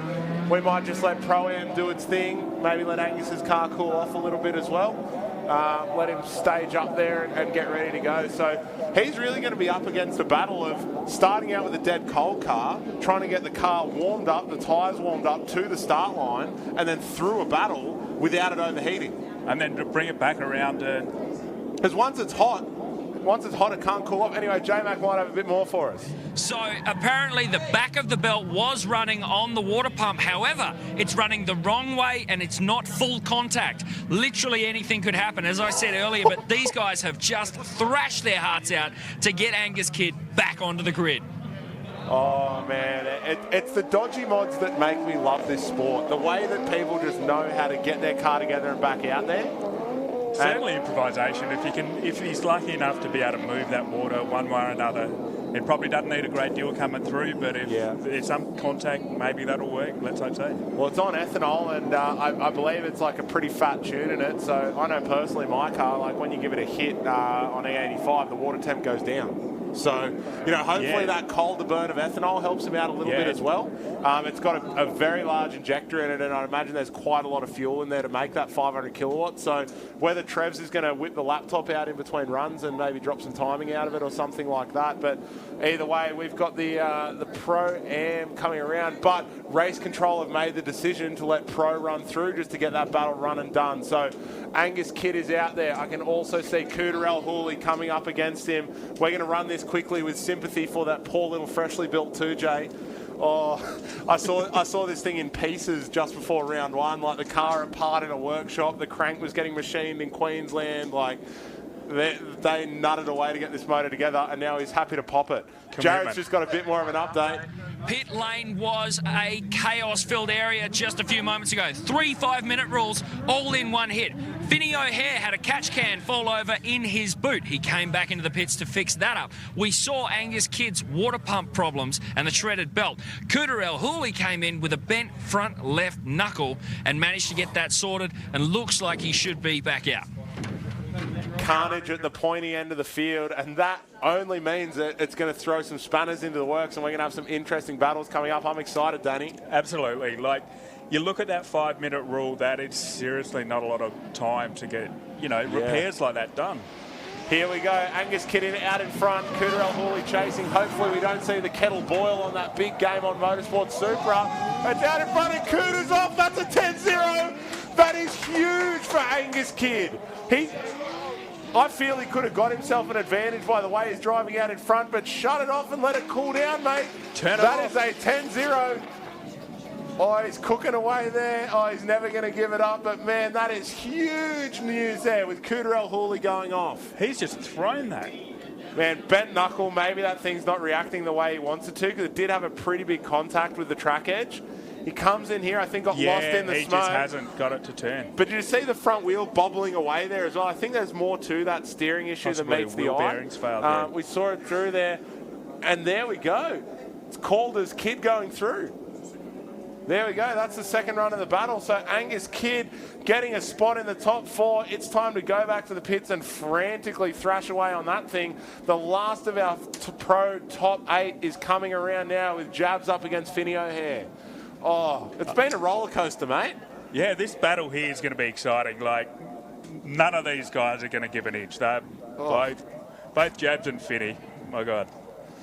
I can't remember a time where I've been up in the commentary box and just so excited because I have no idea which way this is going to go. Like, often I got, a couple of this or a couple of that, or I want to see someone run. But, man, here's another battle that could go either way. Jabs up against Finney O'Hare with Finney in the chase now. James Abbott aggressive, but Finney is all over him. What a chase. Could this be another upset? Finney all over the back of James Abbott there. This is such a clean run from Finney O'Hare. Flawless chase technique there with James Abbott just pulling a little bit of a gut through the tail end, but that was huge, Danny. I mean, what are you seeing here? We've got James Abbott scraping that wall there and really showing dominance in the lead, but Finney all over him. That's right. Finney's tucked it up hard on that first corner there. Again, they transition together. It's incredible. Like, Finney's absolutely pushing now. He goes from strength to strength, and from what I've seen, a lot of the issues he seems to have will be as a result of a setup change or a this or a that, and then it takes him a while to get comfortable again. But once he's in and comfortable, and especially with the pressure of something like this, like a top 4 spot on the line, it's like a switch in his head just flicks, and he's suddenly on. And he's on fire, yeah. Yeah. Because you know it's in him. You see it all the time with these huge entries or a great chase technique like we saw there. And this could be the round where he puts it all together. We're only going to see now as Finney takes the lead and James Abbott chases. What an entry! Not flicked it hard. Not quite as close to the wall as James Abbott was, but huge flick and nice angle through the middle section there. Through to the outside zone, but James Abbott chasing so close, almost, I'd say, matching the distance that we saw from Finney before, but much tighter onto that back straight. Will he reinitiate? And there's the tuck in with more angle. I didn't think we'd be able to see a closer chase than that, but now that hurts, and the judges throwing their pens up in the air in frustration. What do we do?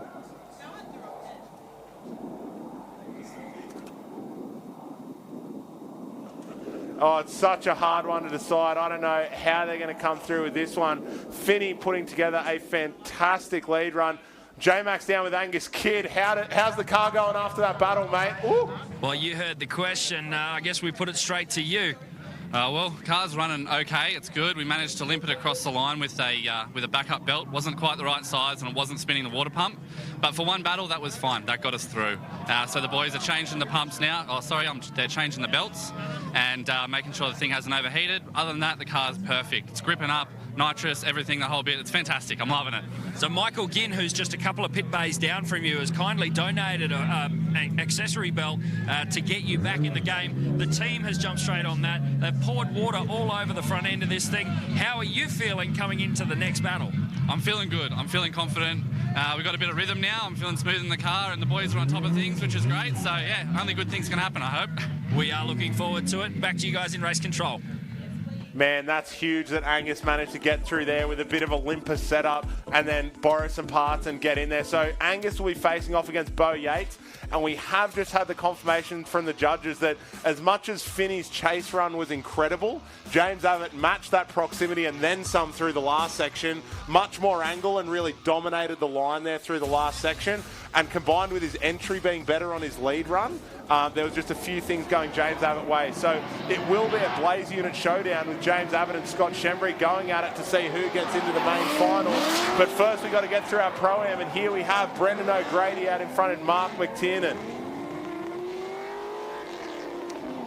Nice emulation there from McTiernan in the chase. He is matching the position of that JZX 100, but it seems that O'Grady is just rocketing away, and a fantastic entry onto that back straight there. Very strong run from Brendan O'Grady in the lead. That was quick. Like, Brendan's really throwing it down some solid runs. Very close to the wall there.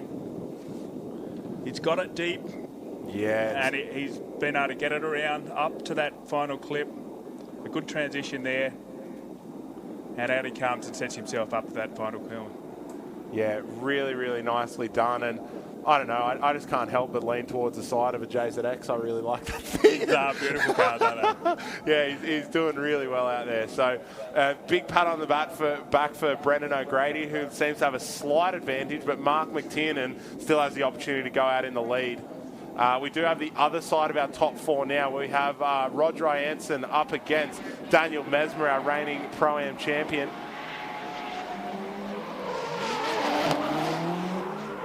Oh, that is a tight chase there already from Mesmer. He's positioning himself to dive in on Roger, who we have seen also is comfortable with proximity. Both of these drivers making no mistakes and coming through that centre section smoothly. But as I say it, Daniel Mesmer over-rotates and misses his opportunity to transition back onto the main track there, letting Roger pull away onto that back straight.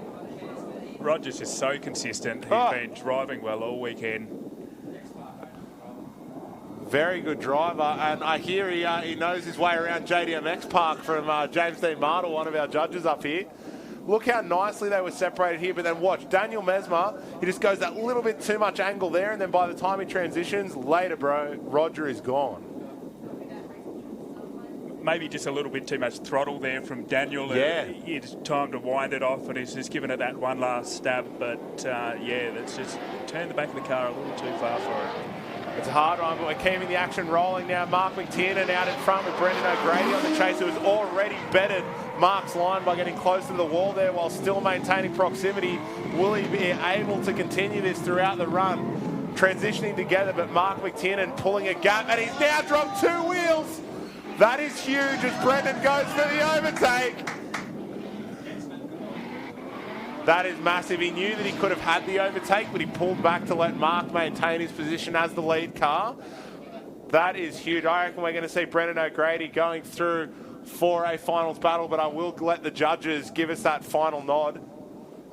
What went wrong here in that last section?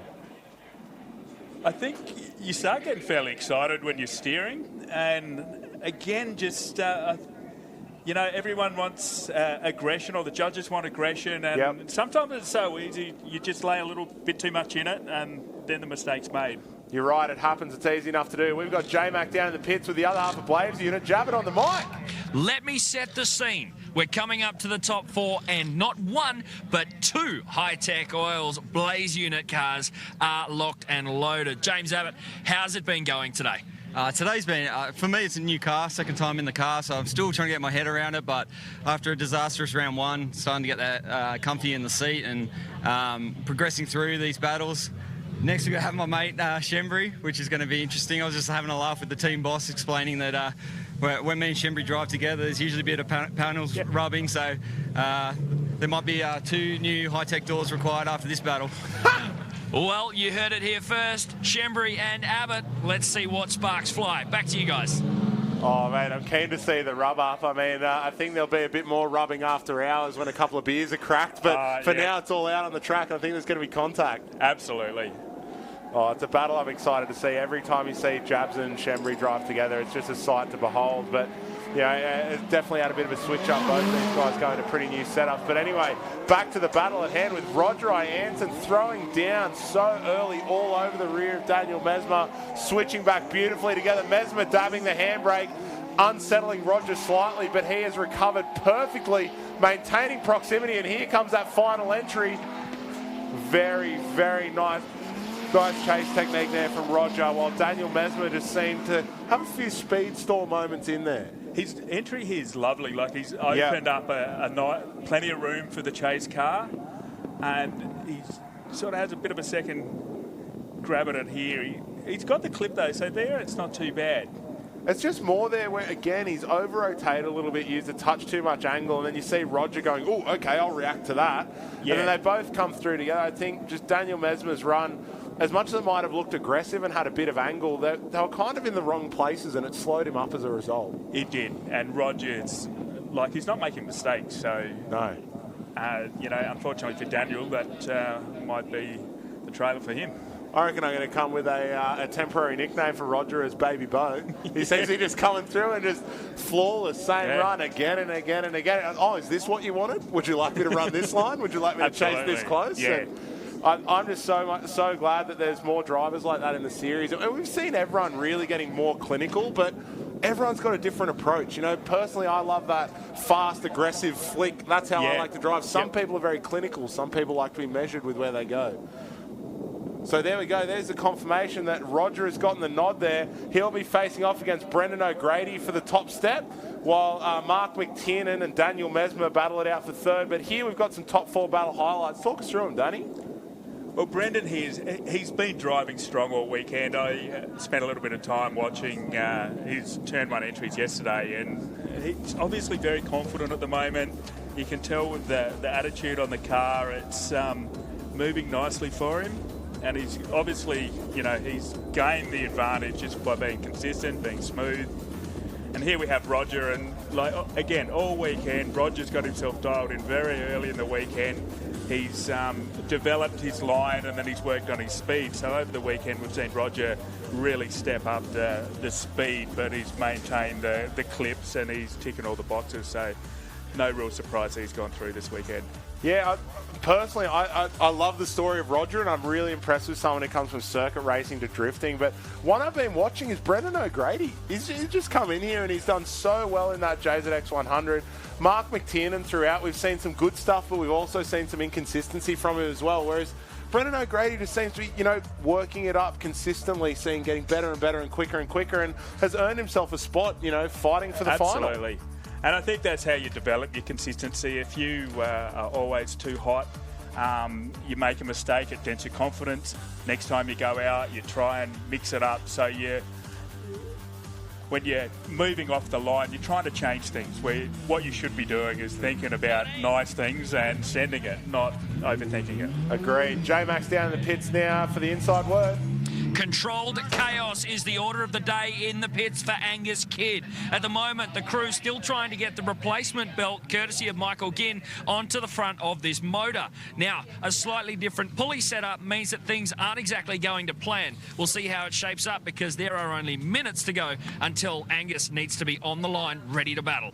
Oh, that's a hard one there. We'll see if race control, and it looks like they will send Shembry and Jabs first to give Angus Kidd the most time that he can to get this car together. And I feel that's a part of the format that often gets overlooked. You know, we've got your 5-minute rules, and you regularly see friendly competitors giving their competitor a 5-minute rule as well. Yep. But we will do everything in our power up here, if once the battle trees have moved forward into their next round, to try and structure them in such a way that everyone gets the best run that they can. Absolutely. It's critical. It's absolutely essential that, you know, everyone gets that chance.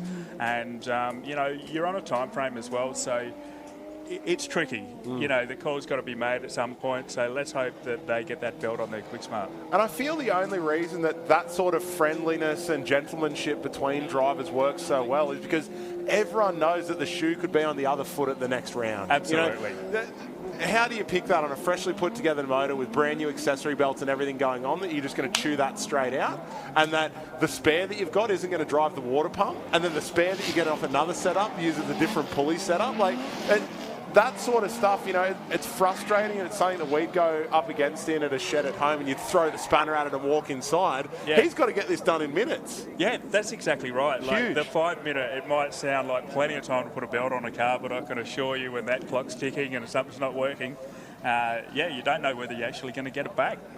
Man, 5-minute rule, it'll take me 5 hours to change a tie rod, you know? Like, these guys do a lot better than I do. We're just going to have one last run through. Remember, Hi-Tec Drift Australia are the powerhouse behind this series and making sure that we're up and down the East Coast.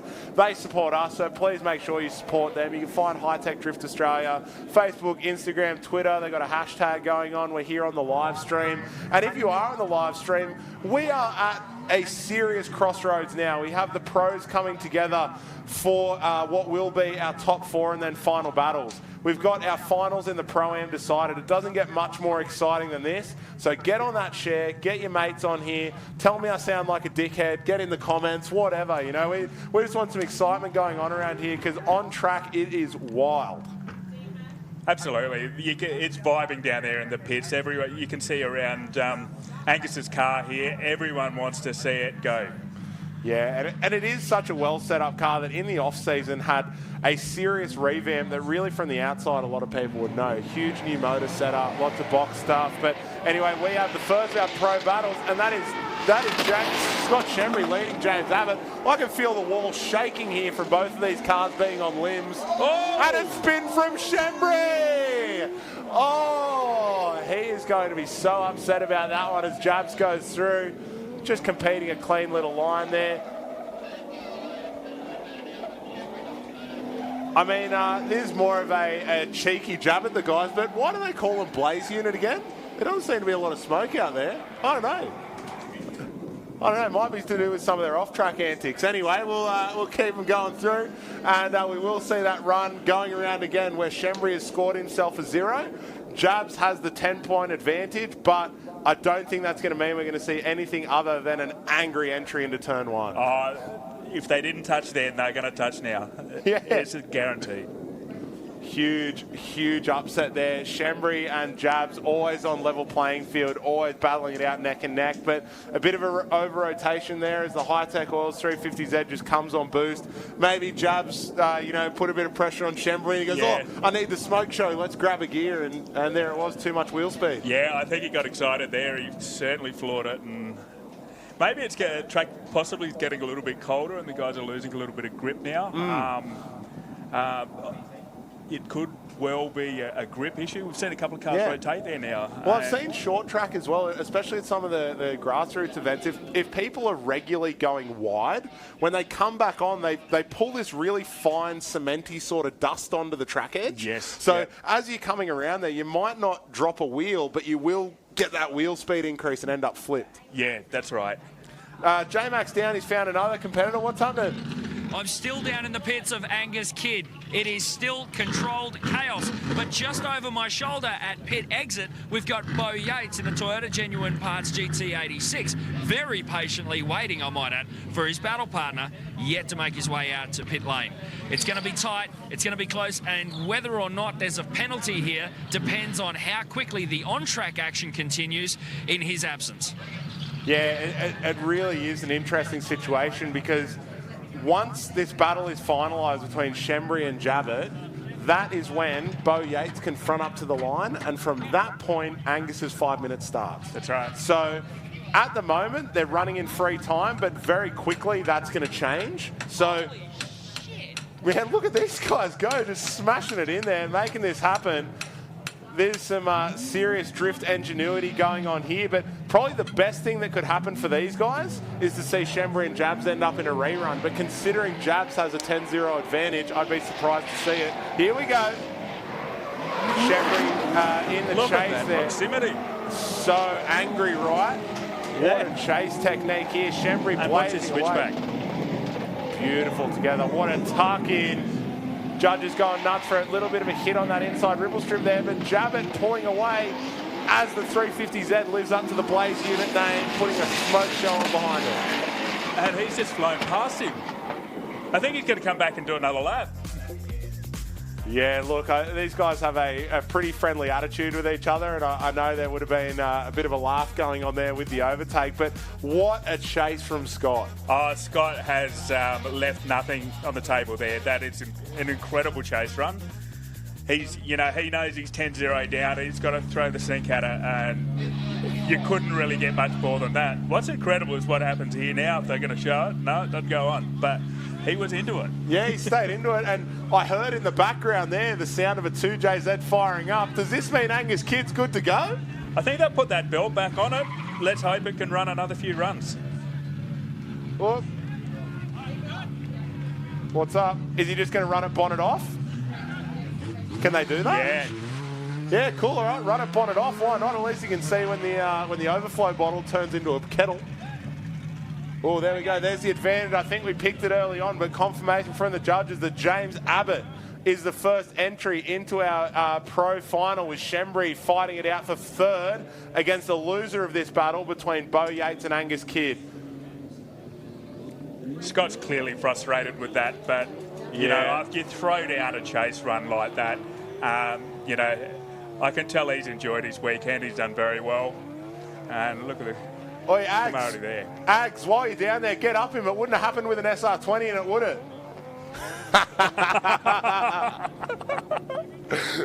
Couldn't resist the G up, but it's good to see all the guys down there so excited. You know, they really do operate as a team, as do most of the teams who are out here and driving, and it's that camaraderie that makes it such an exciting pit event. Absolutely. It's, you know, one of the best events or the best series we've been involved with, and that's what makes it, you know. The guys just welcome you in. It's fantastic. J-Max down there while we turn these cars around to the start line. What's happening? This is insane. Not only is there action happening out on track, but it's also happening here in pit lane. Shembry, tough break. Jabbett's one over you. Oh, yeah, we get way too keen. We drive together. I've been driven with this guy in 2 years. So, you know, we don't have to go out and put on a show. Unfortunately, I overcooked it, but hopefully put on a good show in the chase. Probably the best chase I've done in that car to date. So, listen, we're getting more confident in the car. He's getting more confident in his car. So we're coming back with force, mate. Jabs, you're into the final. Yeah, this is just a sign of what a Blaze unit can do. Put us on the track. I thought there was going to be panel damage, but we got away with that one. I don't know what was happening down the back straight after the finish line, but you definitely beat me there. got him this time into the finals. He's going to get it into the top four, take the third, double podium for Blaze unit. Oh, man, that's a big call. He's rubbing the Blaze unit crystal ball to see what comes up. And, you know, fantastic drive from Jabs, and I agree with Shembry. That's the best chase we've seen out of him in the 350, and it's only the second round. Yeah. Yeah, he's dialed himself into that car. They look like they work as one. It's going to be exciting to see what comes. Cars relieved. Bo Yates out in the lead with Angus Kidd in the chase. We saw him use his technique earlier where he left a bit of a gap and then used the grip and speed of that Supra to reel someone back in, but I don't know how well that's going to work when you're up against Bo Yates. I mean, the gap doesn't seem to be growing, but it's definitely not shrinking either as Angus Kidd tries everything to reel back in Bo Yates. That 86 is just so fast. Oh, crazy. And like in a straight line, it'll cook any gear, so it's all throttle control with Bo as well. He really drives it well. It's precision. For that amount of power, you're right. That's actually a far better word for it. Is precision. He's very precise with his driver input, and it shows from outside the car. J-Max got a quick update for us. What's the word? Angus Kidd's crew were beating on a component in the engine bay of that Supra, and it was actually a bolt that once upon a time held this idler pulley in place in the front of the alternator. They've gotten rid of the idler pulley, but the bolt was still there and would have cut the belt if they had left it. So they were literally persuading that bolt to get out of the way so they could get back on track. Crazy stuff. And, you know, it's not like that idler pulley's used for anything like, I don't know, keeping tension on the belt that they've just fitted. So, yeah, it's so impressive, the ingenuity of these guys just going, you know what? It's not ideal, but it's going to work. Let's get back out there. When you see a 4-pound hammer on the end of a pipe going into the engine bay on an engine, you've got to worry, but those guys obviously know what they're doing. Yeah, I think that's what they call an interference fit, right? You interfere with it till it fits. Yeah, that's it. Oh, man, that is huge and such a massive effort from all these guys to get the cars out there. And this is just an indication and a taste of what it's like in the garages around the country in the weeks and months coming up to this. You know, it doesn't slow down. Yes, there's a bit more time pressure here, but there's a lot of work that goes on behind the scenes. Absolutely, and time runs out so fast. Like your preparations, you think you're on point, you roll out, and you're missing a couple of things. Yeah. Where do you get them from? Especially with a lot of these cars that aren't registered, of the first test drives, you come out from practice and go, oh, whoops. Yeah, exactly right. And that testing time is absolutely crucial, but a lot of people are in this situation where they they don't have that. They leave it to the Friday, and that's you notice where these guys are running good at the top here. Here we go now. Angus Kidd out in front, and Bo's right there with him. You can see how eager Angus is to really show what he can do, but I think there was a missed gear grab there on the transition. Straighten the car up, but the Toyota Genuine Parts 86 all over the back of that Game On Motorsport Supra. Oh, unfortunate for Angus there, but he's definitely just tried to get as far out of the way of Bo as he could. Yeah, he might have shut it down. Temps are probably up now if they've done 2 runs now. So yeah, I bet. Hopefully that water pump's just spinning away a little bit, doing what it can. But I think we're going to get a result here that'll tell us what our final is as the Pro-Am final rolls back around and they're heading out. Here it is. I'm on the edge of my seat, but as we called it there, just Angus's couple of mistakes in the lead run there have put him into the runner-up final, while Bo goes through to face off against James Abbott. Nothing to be sad about there, though. Angus still has the opportunity to go home with a trophy, as does Scott Shembry in the Hi-Tec 350Z. They're going to be going at it like no one's business. absolutely, like you know, in that situation, you're still in there. You still got a chance, and you haven't parked the car, and you're not out because of a DNF, and that's fantastic. Well done to the crew down there. And that is huge. And here we have our Hi-Tec Drift All-Stars ladder. So in our battle for third, we'll see Angus Kidd go up against Scott Shembry, while Bo Yates and James Abbott battle it out for the top step. Moving on as well, we do have our Pro-Am ladder up in front of us now. And we have, where were we? Brendan O'Grady up against Roger Ianson. And Mark will be going up against Daniel Mesmer. So we've got a really good battle tree lining up here for Pro-Am. The battle for third will be Mark McTiernan up against Daniel Mesmer, and Brendan O'Grady up against Roger Ianson, battling out for first and second. That's going to be a fantastic battle, Roger and O'Grady, because both those guys have been on point this weekend, and I think we're going to see a pretty fast entry, and they're going to keep it tight. And I think the proximity is going to be on point, both chase and lead for both drivers. So. Yeah. I mean, Roger's been the story of the event for me. As walking through the pits, I was like, wow, that's a pretty interesting looking car with all the fluid. And I go, I'll keep an eye on that. And slowly throughout the event, I've started watching the car more for the driver than the car itself. You know, and now coming into the final, I'm watching him because I'm just so interested in his technique and how he's been driving. And it's just been consistent from practice right through to the finals. First, though, we've got our battle for third, and this is Daniel Mesmer leading Mark McTiernan. Mark McTiernan just seems to have had another one of those bobbles that we've seen throughout the event for him. I don't know if there's something going on with the car there, if he's just getting used to driving on a semi-slick tyre, but either way, those bobbles early on are really going to hurt him as Daniel Mesmer lays down a smooth, cool, calm and collected lead run. That's exactly what he had to do. He had to keep his cool and post one up on the board. Great entry here. He's probably a little bit shallow there, but he's smooth. So he comes out, he gets his clip, gets a nice transition, sets himself up now for the final sections. I think you're right about that. Yeah, sorry, quickly, we'll just go down to J-Mac to see what's happening in the pits. You don't have power and we have a collision. Yeah, that's why I said if we can call it if you want. Yeah. Angus, tough deal, but you are still in the running for the battle for third and fourth. Cooler pipe that time, wasn't it? Yeah, we got a cooler pipe. It's a little bit too close to the exhaust manifold, and it gave us an issue earlier in the day. We fixed it, and it's popped again. So unfortunately, it let go at the worst time, and thankfully, it didn't go in a manner that there was any damage to Bo's car. So we managed to limp it across the line, at least finish, and the boys are working on it again, and hopefully we can be ready to actually complete a battle. Bo Yates into the final against James Abbott. How are the nerves? Yeah, okay, but I know Game On, they deal with Hypertune and they sell some pretty good clamps, so maybe he needs to get himself some hyper clamps to keep the pipes on the engine. But look, I feel for him. I tried to give him as much time as I could. They were obviously having issues with the car, but it was good to battle Angus and really stoked to get out up against Abbott. Great stuff, guys. Thank you. Yeah, I mean, it's a hard one, but I'm glad to hear that Angus Kidd is trying to get that car back together. Just so he can go through and have that battle going up. So it's going to be an interesting one to watch for sure. But Daniel Mesmer now getting his opportunity to chase Mark McTiernan, and Mesmer did have a clear advantage earlier on. I don't know if him leaving this proximity is going to hurt him, but there were some clear mistakes from McTiernan earlier on that will go in Mesmer's favour. they've both on their lead run made a very similar mistake there, so it will be a close one to call there. Other than that, the runs were pretty clean. They've left it on the table. It can be judged. It is such a hard corner, and I feel the camera is simplified a lot more than if you see it from within the car.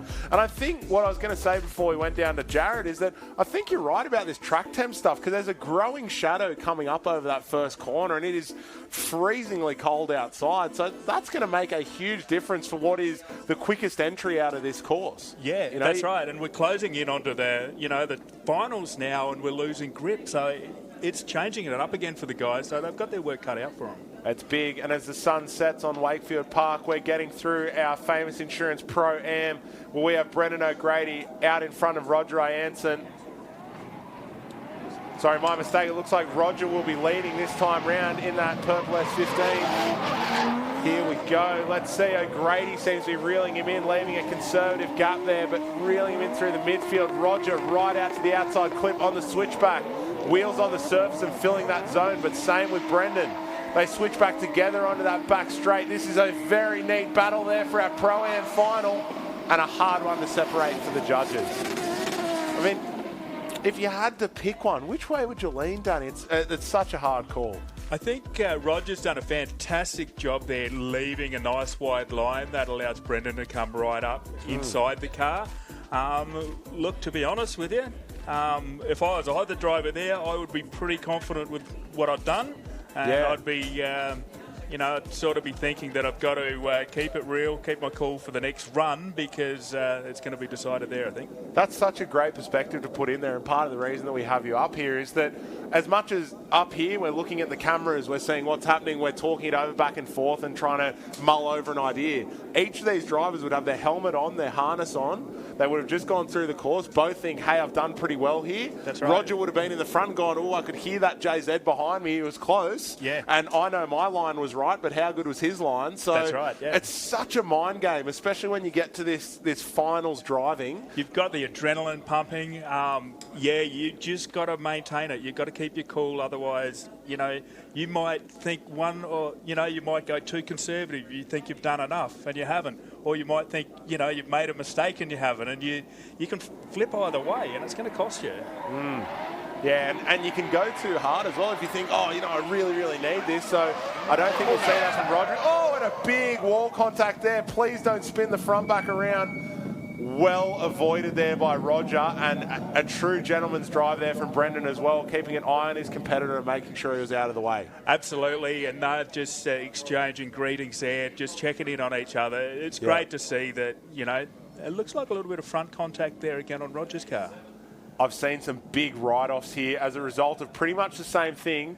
You're coming in as hot as you possibly can into short track, but see how Brendan's car spun back around there? Yep. I've seen cars have that spin back onto the track, and straight across the car in front of them, and there's nothing you can do. And that's carnage. And you're in that chase car position, you're trying to read. Oh, there we go. So Roger's actually locked up and knocked him offline there. Yeah.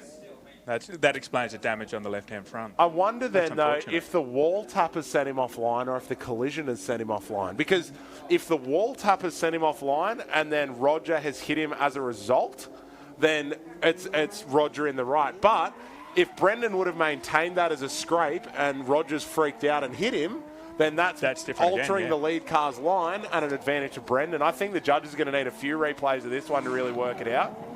That's tricky. With the initiation, you have to, you need to just hold a fraction. You see that car in front of you go. If you're going to get anywhere near it, you've just got to hold that fraction. So when you throw it, you tuck yourself in. Yeah. And if that car in front of you hits the wall and slows dramatically because of it, you're in strife.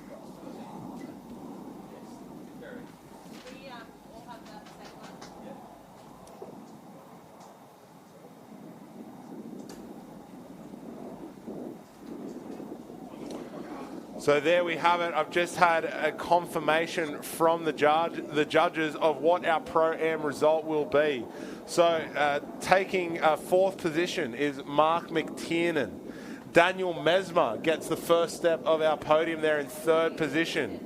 And I will confirm, as a result of the battle we've just seen, Roger Ianson getting second place, And Brendan O'Grady up on top of the podium there. That is a huge result. And I think this is one of the hardest fought Pro-Ams we've seen in a while, where the drivers have been going so well the whole way throughout that ladder, and it's just a shame for that to have happened as a result of a mistake. So we're seeing it here. The judges saying that is actually a wall scrape. Yep. And it's not until, and now that we've seen it from another angle, it's not until Roger hits him that the spin occurs. I think Rogers had a little bit too much speed there, and you could just see, when you could see the right-hand front of Rogers' car, you could see just a wisp of smoke as the chaser was coming down on that wall there. So unfortunate for Roger there. He's been driving so well all weekend, but thoroughly deserved for Brendan, because he has been a standout for me this weekend.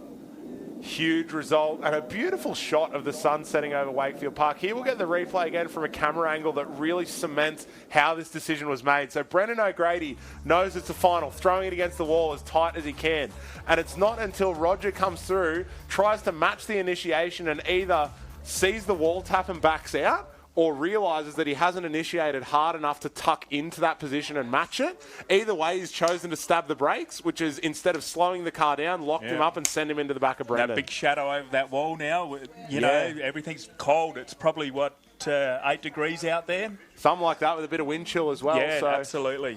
Yeah, it's a huge one. And we talked through it before, that the judges really need to assess when contact is made, if the line of the car who is not at fault is altered. And as we saw from that position, Brendan O'Grady came in and, yes, he put that tail light straight into the wall, but it didn't alter the car's line. It didn't seem to change its line, no. Which in the judge's eyes is proximity. Even if you've touched it, as long as it hasn't been enough to move the car, then it's not a hit, it's just proximity.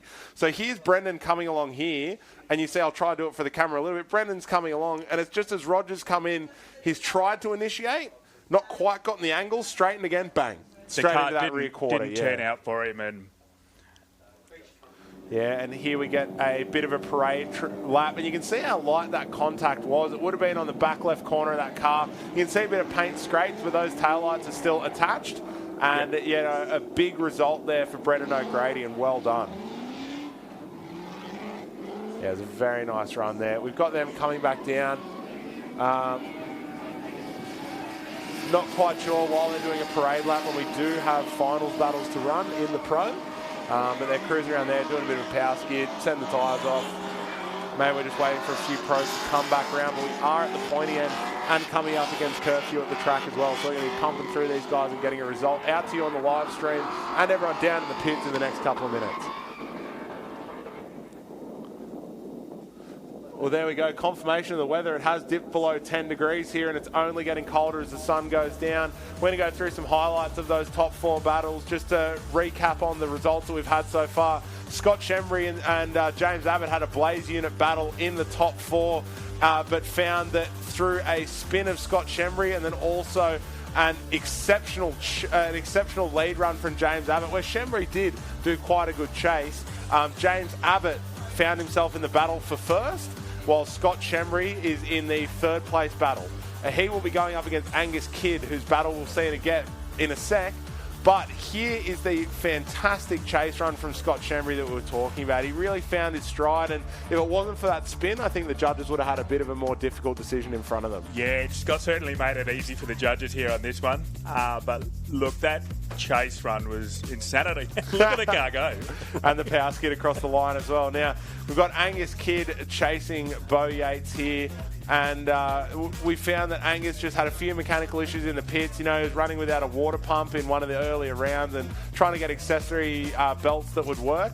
But in this chase run here behind Bo, just left that little bit behind in terms of proximity and doing the best that he could there. But when the positions were switched, Angus having another mechanical issue here where practically just after the entry, he's on the power, he's gotten through that corner, but you can see as he gets back on, the car just suddenly loses power, which as a result of a cooler pipe running a bit too close to the exhaust manifold, which popped a bit of silicon. So he's tried to stay up it again, and it just doesn't have the power he's expecting, and turned into a bit of a roadblock for Bo Yates there. hurt him a bit, but he decided to just get the hell out of the way and let Bo go through. And that's a sign of a true competitor. I mean, in drifting, you're always looking forward, but you should be looking backwards as well. That's right. A lot can be going on. You need to know what your chase is up to behind you, because it's hard. Sometimes your line's wrong, and you've got to make sure that, you know, you don't have them in that position where you're about to switch back, and it is the chase car's responsibility to leave your room, but sometimes because of you run a bad line, you've left them no room. So at that point, you need to drive out of that because you've made the mistake, and the chase car's done its job to keep. I know what you mean. You've got to clear the track. Now, the people down in the broadcast van have crunched some quick maths for us, and Jeff Hayes is still out in front as our championship leader, but Brendan O'Grady, as a result of that win, is only 6 points behind the top spot, with Daniel Mesmer another, couple of points behind there. I think 7 points behind Brendan O'Grady. Jason Hayden and Stephen Cerrone, they're all up above 100 points, so it's really anyone's championship. Anyway, we do have some battles about to come back around. We'll see Scott Shembry going up against Angus Kidd for that third place trophy, and James Abbott battling against Bo Yates for the top spot. Yeah, both these Jabs and Bo there, they're going to be wanting to take this one home. Obviously, from last round, Bo's going to want to make up for a little. He did very well to get the 4th position at Calder there, but he's going to want to cement his championship hopes by taking this one home tonight for sure. Yeah, agreed. It's going to be an interesting one to watch. We know that they're all crunching numbers and looking for points. Angus Kidd, on the other hand, just wants to go home with a trophy. He's been hungry for it for a while, and I love seeing some of these people, who may not have found their way onto the podium as many times as they'd like, just how hungry they can get when they get a taste for it. And you can see it in his eyes. They're smashing away in the pit, putting belts on. And I think that if that cooler pipe holds up, I think we're going to see some of the best driving out of Angus we've ever seen. But he's up against Scott Shembry, who's on fire today as well. Absolutely. Scott will be kicking himself for his over-rotation there before, so he's not going to leave anything. I think that's an indication of track temp there, what we were just talking about, that Hi-Tec 350Z trying to put some heat into the front tyres and just having a huge understeer through the first corner. So it's going to be critical for all these drivers to make sure not only their rear tyres are warm, but the fronts are up there for what is quite an aggressive flick against the wall. And we saw how wrong that can go when Clee Rickman went nose first into the wall before. Absolutely. And it happens so quickly. Like, you won't realise that the tyre hadn't gripped until it's gone in. It's as simple as that. Jared's got some insight for us before we release these pros. What have you heard? It's not so much inside line information, but it is a bit of a G-up because we are into our finals, ladies and gentlemen. You've stuck with us this far. Stick with us just that little bit more, as if you could even tear yourself away. We've got the battle for 3rd and 4th. That's going to be going on between Angus Kidd and Scott Shembry. And then our number 1 fight for the day. How about it? Bo Yates and Jabbett from the Hi-Tec Oils Blaze unit. This is insane. You couldn't script this stuff. And even if you did, I'm sure the script wouldn't involve the spin from Shembry, eh? Nah, kidding, mate. It's so good seeing these drivers get together, and I can't wait to see how hungry each and every one of these people is to find their way onto the podium. Absolutely. It's exciting. This is turning into being something. So who are we going to see up first? I think we're going to see the 3rd place battle. I can see Angus Kidd rolling around now, and Scott Shembry is also on the line. We're only seconds away from release, and I'm on the edge of my seat. I'm right on the edge, the front edge. Yeah, I'm ready. Let's do this. I can hear some burnouts happening up at the top of the straight. It's all going on. We're about to get the release from race control as the sun sets, man. It is right down to the wire. I love this kind of twilight hour with drifting. Like, the smoke just gets a certain feel to it, and the noise echoes off the hills. This is awesome. Here we go.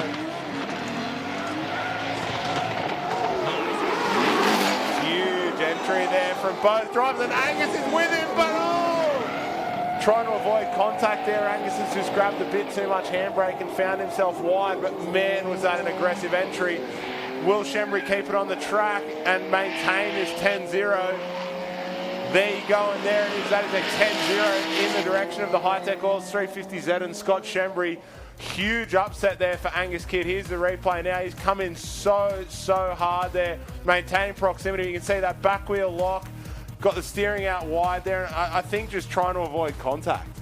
Avoiding contact, and the trouble when you grab the handbrake is when you are underpowered, the car's driving you forward. When you grab the handbrake, you're basically following the momentum. So I think what's happened there, maybe he was a little bit hot trying to make the correction, and unfortunately the handbrake wasn't enough to pull it around. What did you think of that one, Jared? Look, I have to say something these drivers really need to keep in the front of their mind is that the track is entirely in shade now. Really low ambient temperature and no sun on this track at all means track temp completely through the floor. Yeah, I mean, it definitely looks cold down there, mate. I can see it in your eyes. How's the shivering going? Too much, but we are going to release these guys again. Now it will be Angus Kidd's turn to lead. You can see him out in front, big screamer pipe sticking up through the imaginary bonnet.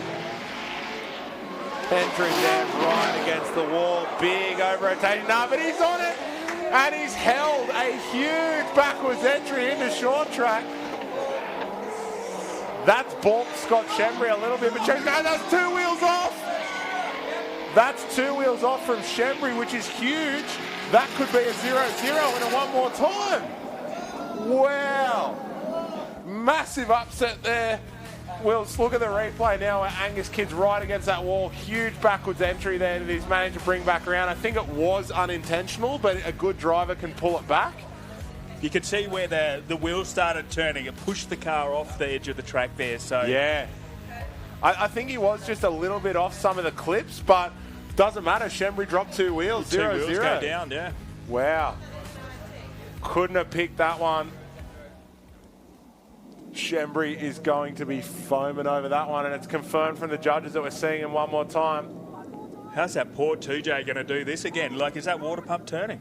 I think they did put a different belt on it, but I'd say that their approach to this is forget about it. They're just not thinking about it at all at the moment. Lick the stamp, it's been sent.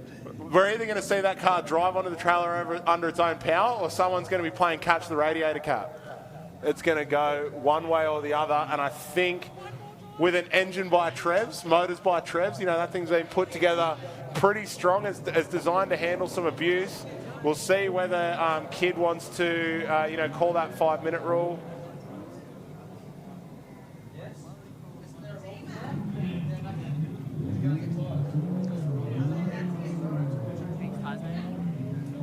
Judges deliberating about whether or not there is a tyre change. But yes, one more time does allow both cars to get a tyre change.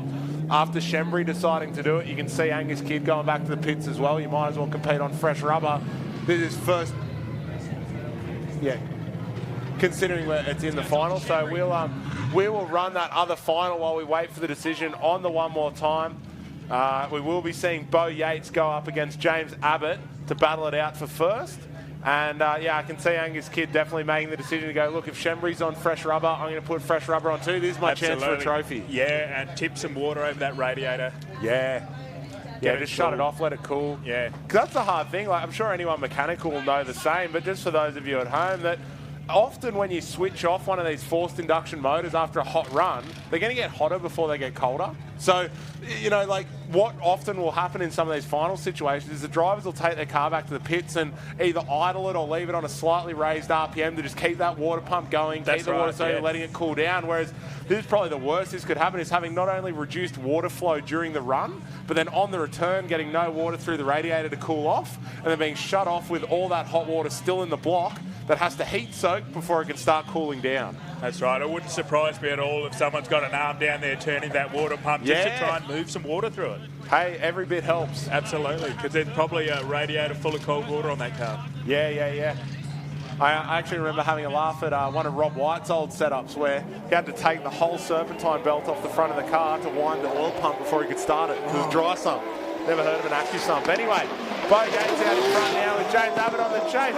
Huge off from James Abbott, coming in way too hot.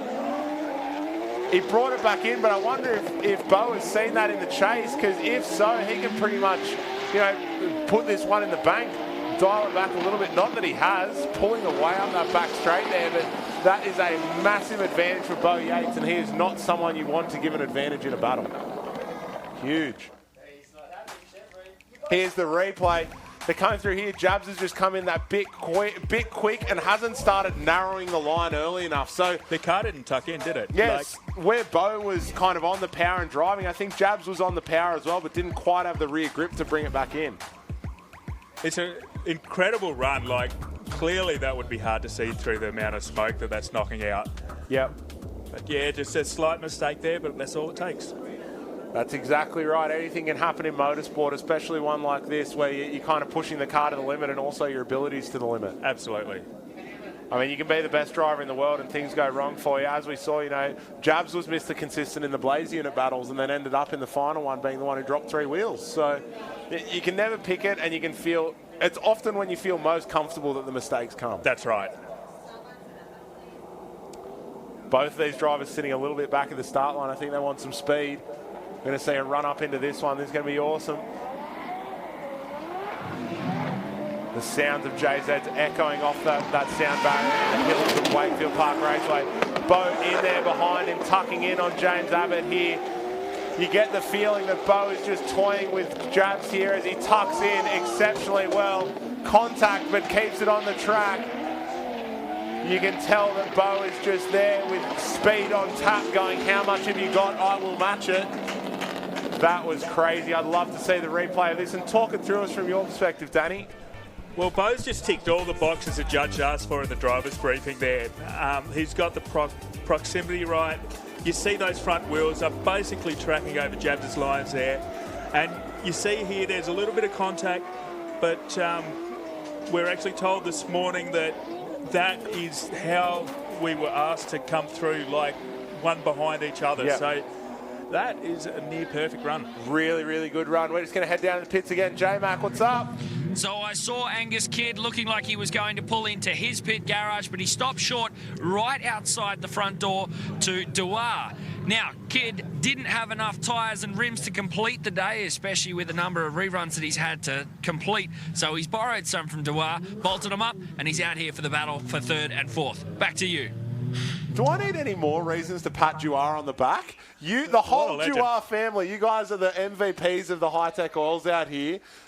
Lending out a pair of tyres just to one of your mates to go do a one more run because you want to see him get a trophy.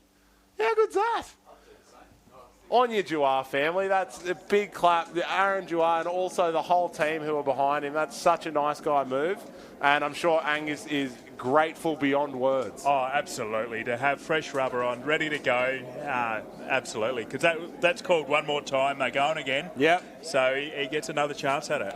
And I think whichever way either of these battles go, every one of the drivers who's been here today can say that they gave it their best. Oh, absolutely. Yeah, they're going to be very happy. This top 4 especially, they've put in and they've got the runs on the board. So we haven't seen anyone pulling any punches or, coming in and driving conservatively for results or anything like that. We've seen plenty of 10-0s where drivers could have just gone through and putted it through, but each and every time people have thrown down. Yeah. And sometimes to their own detriment. Where, people are throwing in big entries they might not have necessarily needed, bang into the dirt.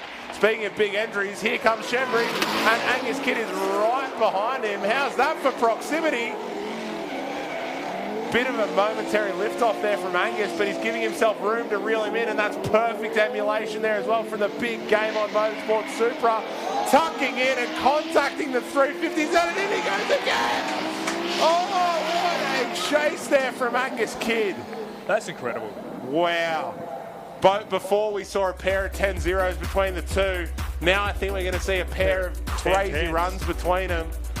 Fantastic chase run there. And to be fair, Shembry laid down a very clean lead run as well, but the difference in speed was just hard to deny, and Shembry missed that outside clip there through the centre section. And Angus Kidd has got no power steering in that car. As a result of that accessory belt, of course. So not only not spinning the water pump, but no power steering belt either. That's incredible. With that big lock, that's a hard steering wheel to turn. So credit to him. He's pivoting that car with the right foot. There'll be some crisp high fives in the pits after this, but let's get the battles out of the way first. It's Angus Kidd's turn to lead. The car is under power, unsettling it, balks the entry just that little bit. He's holding on to it though. There was one wheel drop through the infield there. Shembry behind him, unsettled a little bit by a few bobbles by Kidd out in front. This is going to be right down to the wire now, but Kidd pulls away there. Car died on him. I think he's done the Inchcaugh pipe, but the 350Z is on fire. Literally on fire. He has lit the rears on fire there. Maybe he'll get off it, or he'll just stay into it, keep him torching. He's there for the party.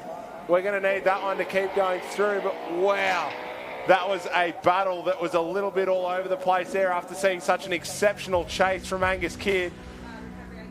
I love the way they pointed the exhaust at the rear tyres on the 350 to light that thing. But look how early it's blazing. It was blazing in the infield. Wow. But you can see, yeah, that Supra has just lost all power, melted another silicon. Unfortunately, look at the fire. Fortunately, it's not up to it. But yeah, you can see the fire there across the line. We're also seeing here from up in the commentary box that all recovery are going out there to try and get that 350Z put out. Thumbs up. It looks like they got the job done. So yeah, looks that's like good. they got it done. And I also think we may have a result from there. We'll see what they're doing. They're looking on the replay now. Just judges trying to work out where they want to go. But look at the flames billowing off that Hi-Tec 350Z. I think that's as a result of the exhaust pointing at those rear tyres, just getting them up to that flash point where it will ignite the rubber. You see that a lot in methanol burnout cars and that sort of stuff. Yep, and they're lit. But he's done the right thing there. He hasn't stopped and panicked. He's actually taken it right down to the starting marshal where they've got fire extinguishers and, you know, that can go very wrong. If he pulled up there on the side of the track, they might have lost it. Massive, and I reckon we're going to see some cool clips and photos as a result of that. But the most important thing is that the car is safe. The car's safe, and I think George will be quite happy about that now. Yeah. Oh, man. Yeah. As in, I'm going to steal this from the live stream. We've got George Jimenez here saying it brings a whole new meaning to Blaze Unit. I agree with that one. Well done. I think it's looking like the flatbed's going to go out there now to pick up the car. We've got J-Mac down there with Shembry. How did that feel? Crazy. Well, you're definitely living up to the Hi-Tec Oils Blaze Unit moniker that's been slapped on you. What happened? Oh, mate, you know, Angus had no power steering. He's like, you want to go, let's go have some fun. Came around the last corner, just went past him. Obviously, got too much heat in the tyres. Thing lit up. I didn't even know I was coming back here. Oh, well, it was good fun, man. What a day. Enjoying driving this car now. I just got to thank George, our Hi-Tec team. It's going really well. Can't wait to keep pushing. Nice job, mate. Well done. Exceptional drive from both drivers, and we've got the judges going back and forth trying to find themselves a result. We will have that announced for you shortly down in the pit lane. We're just going to get the drivers together, and of course, everyone's favourite part of the day, there will be victory skids. Victory skids. So does that mean we've beat the curfew here? Oh, we'll see. Yeah, hopefully it looks like there will be some time for skids. And look, while I've got you up here, I'm sure you're a man who's done a few victory skids. What's the feeling like when you've had a huge event, you know, there'd be a lot of stuff behind you, and then you go out there and just get to blow that last pair off? Yeah, well, I was lucky enough last month. I was lucky enough to get a 4th position. So even though I didn't podium it, just to get to, you know, blow up the rest of your tyres, do a few laps, it's a good feeling. It really makes the day worth it, the effort, and yeah, it's great. I love it. I feel anyone who's a fan of drifting, otherwise known as high-speed burnouts, has a little bit of Australiana bogan at heart. You know, we all love a good tip-in, we all love a skid, and yeah, it's a great way to end the day. So shortly we'll be able to announce that result, and we'll get you guys down there. But first, let's have a look through some of the highlights. This is the battle that we've just seen with the Hi-Tec Oils 350Z out in front, and Angus Kidd there having a big mistake and a lock-up in the chase. What happened, though, on the other side of this, you know, Scott went through and he finished his run, and I'm sure we'll see the next run in a second. We had Scott drop 2 wheels off the track, which ended up in a 0-0 and sent us to a one more time. Sent it back through again, yes. So this was the run here where Angus was out in the lead. He over-rotated a little bit on that entry but stayed into it, and man, was it cool. Shembry was there with him but got just that little bit lost in the smoke, and I believe it's here on that outside track edge as he comes through the midsection there. Yeah, 2 wheels off. And lost in the smoke. Him. Didn't turn it in quite early enough and game over. Yeah, it was a serious battle, but speaking of interesting battles, same here with James Abbott, where going up behind Bo Yates, just, you know, knowing that he had to throw everything down and match that speed, he's ended up that little bit wide and gone into the muddy outfield there. Bo, on the other hand, blazing away, showing exactly what that car can do. And I don't think anyone, except for you know, a couple of these high-end cars like yourself and the Hi-Tec 350s and a few cars like that, it's not only a power thing to match that sort of speed that Bo is demonstrating up the back straight. It is a mechanical grip, a suspension setup, just the whole package together that makes that possible. Yeah, Bo's car, you can see it's just oozes with mechanical grip. It just, like, you can see when he breathes on the throttle, it just goes. Yeah, it's and it doesn't matter car. how much lock's on it, it accelerates.